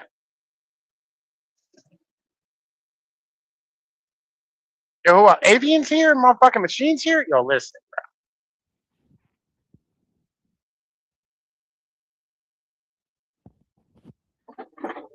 Yeah.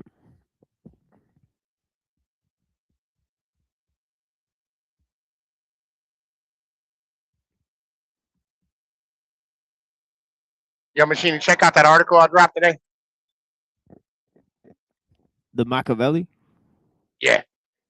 Yeah, I didn't take a look at it yet. But yeah. What you think? What about the concept or?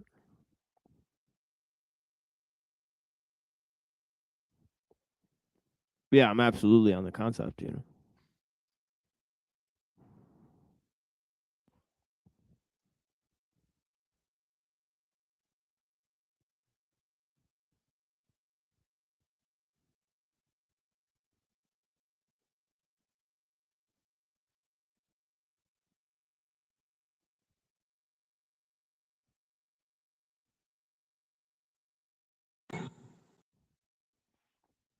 Yeah, are you there?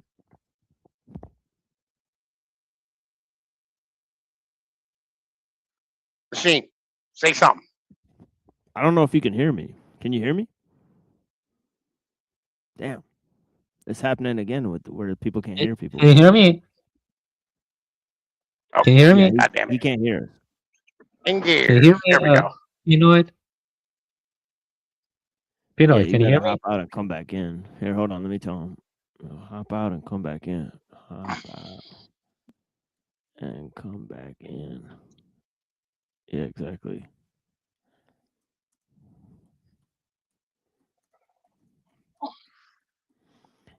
Yeah, that shit's happening.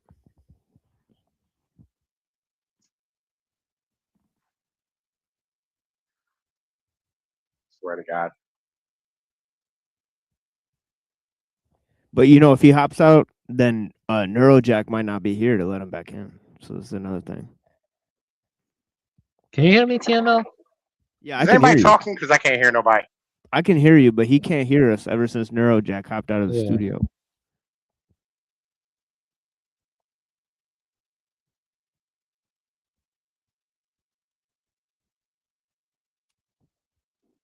Yeah, I doubt he's looking at the. I fucking hate StreamYard crap. This shit is fucking so trash. No, I can't hear shit. I'm sorry. It's all good.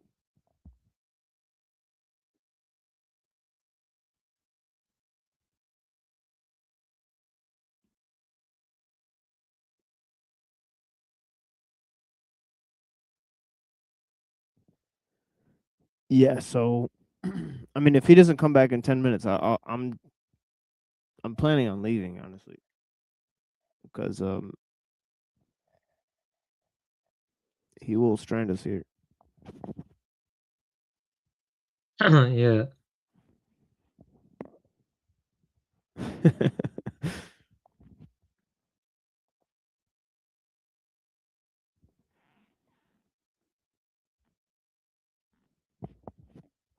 We got Zephyr out here. I wonder who else is watching. We got Earth Supporter.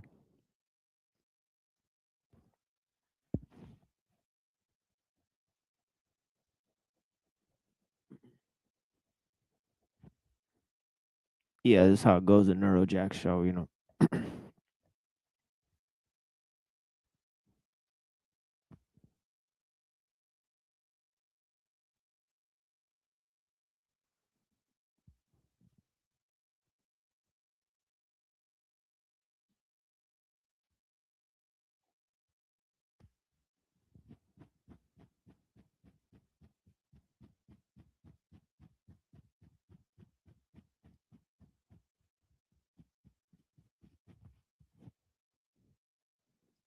Robots might make the communist free farming, but who would buy the produce?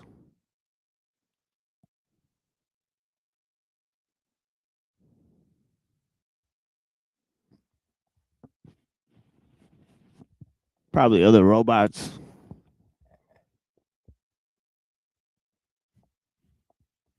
Just program bots to buy shit for a fake economy.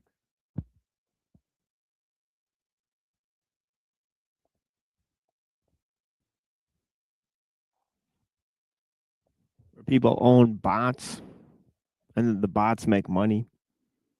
And poor people don't own as many bots as rich people, so they have less bots. Everybody has bot money.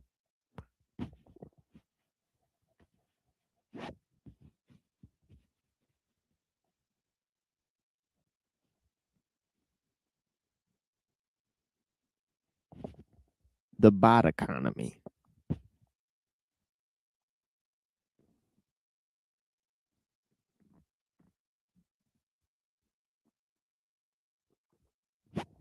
Yeah, I just invented a new economic system on Neurojack. What's it called? It's the bot economy. Nice. Basically, everybody owns bots, but rich people own more bots, poor people own less, and the bots go and make money. I mean, I'll be honest with you. That's exactly what I'm trying to figure out. I was like, how do I make an AI to just make money for me, and then I can go do whatever I want? I just Right. want to be like the first poor person who figures out how to do that for like almost for free, right? And then I could say, well, like, you know, maybe I'll just say like I wash my hands of the responsibility because it's the AI, not me, or something. I don't know.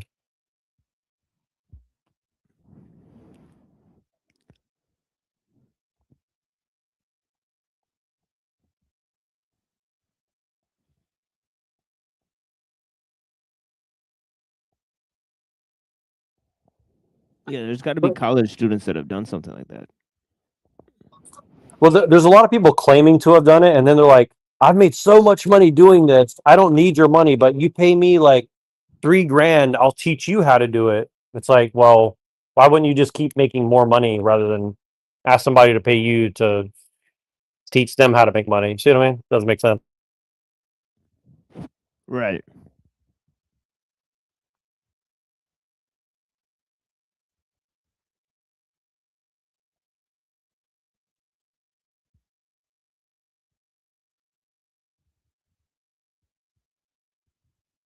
Yeah, that's why it's part of the commercial too. I know what you're thinking. Why would somebody who's made millions of dollars need to help other people make any, small amount of money? Yeah, and then you find out like 80% of their income's coming from Something you else. know, something. Yeah, well, from you paying them how to show you how to make it, right? Exactly, right. Yep.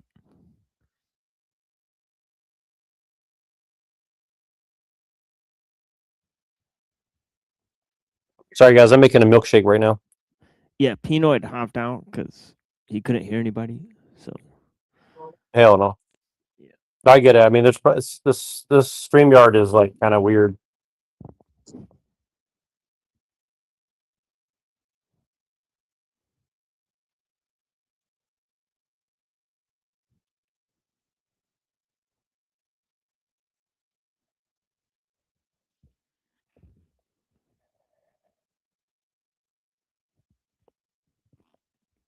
yeah, exactly. But definitely, if you guys want to stay and do some stuff, you guys can. I'm gonna be a little distracted. Yeah, it's no Are you worries. Shut her down. are you guys experiencing the snowstorm coming up here? From California? No, probably not. No, no, no. On the East Coast and stuff, like there's supposed to be like a bunch of I mean, it's been fucking just frozen solid here for like 2 weeks. So I don't know what. well, I guess it's going down south or something. I mean, it's gonna be like 50 degrees here tomorrow, so it's pretty cold for us.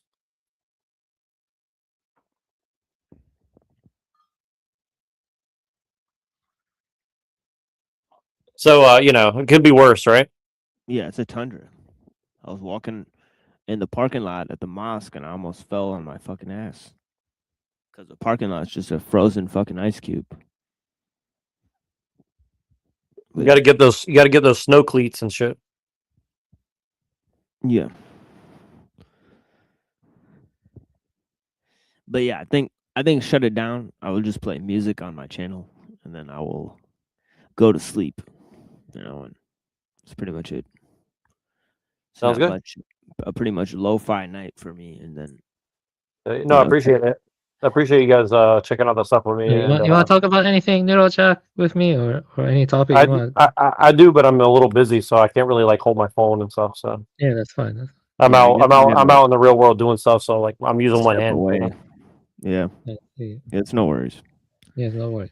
But yeah, I appreciate you guys. We'll do it again soon. And yeah, imagine there's some exit music playing right now. So yeah, tomorrow I may start the show maybe an hour and a half early at 6 p.m. instead, and because we're gonna restream NPC the Games show. So so I think maybe tomorrow I'll just make it a light day where we just come together and we don't have that much material. And I may give my do an opener for 2 hours from 6 to 8. And then 8 p.m. is when his show starts. And then I'll just watch a show for the rest of the stream. Really. What is that? What's that going to be about? Is that an open panel or is that the award show or? Yeah, it's just an award show. I think at some point there will be an open panel there, but he's only doing it for 4 hours. So I'll just watch his show, restream it, and then just end my show. Right. And I'll probably celebrate like 400 episodes. I'll just title my show 400 shows / NPC the Game restream. Yeah, Neuro's up for an award, huh? Yeah, I didn't notice that. That's funny. Wait, are you serious? No way. It'd be funny if you win. That would be hilarious. Yeah. Well, I don't know what that. I'll take it. I'll take it. Yeah.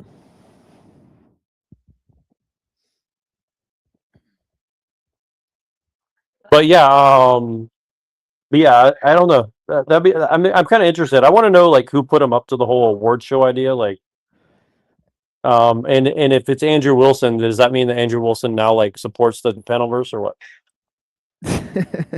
No, I think he was saying like it's something somebody told him that you want to have everyone who comes on your show on a live stream.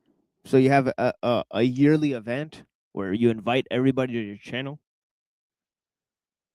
And it does kind of seem like a good idea. But yeah.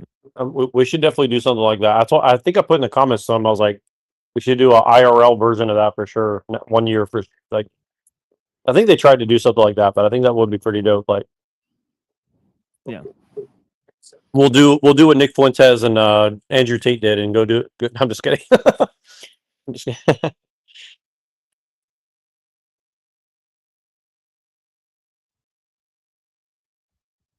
Yeah, All so right. I'm sure like I'll set it around. Yeah. But cool. All right, everybody. See you. Yeah, peace.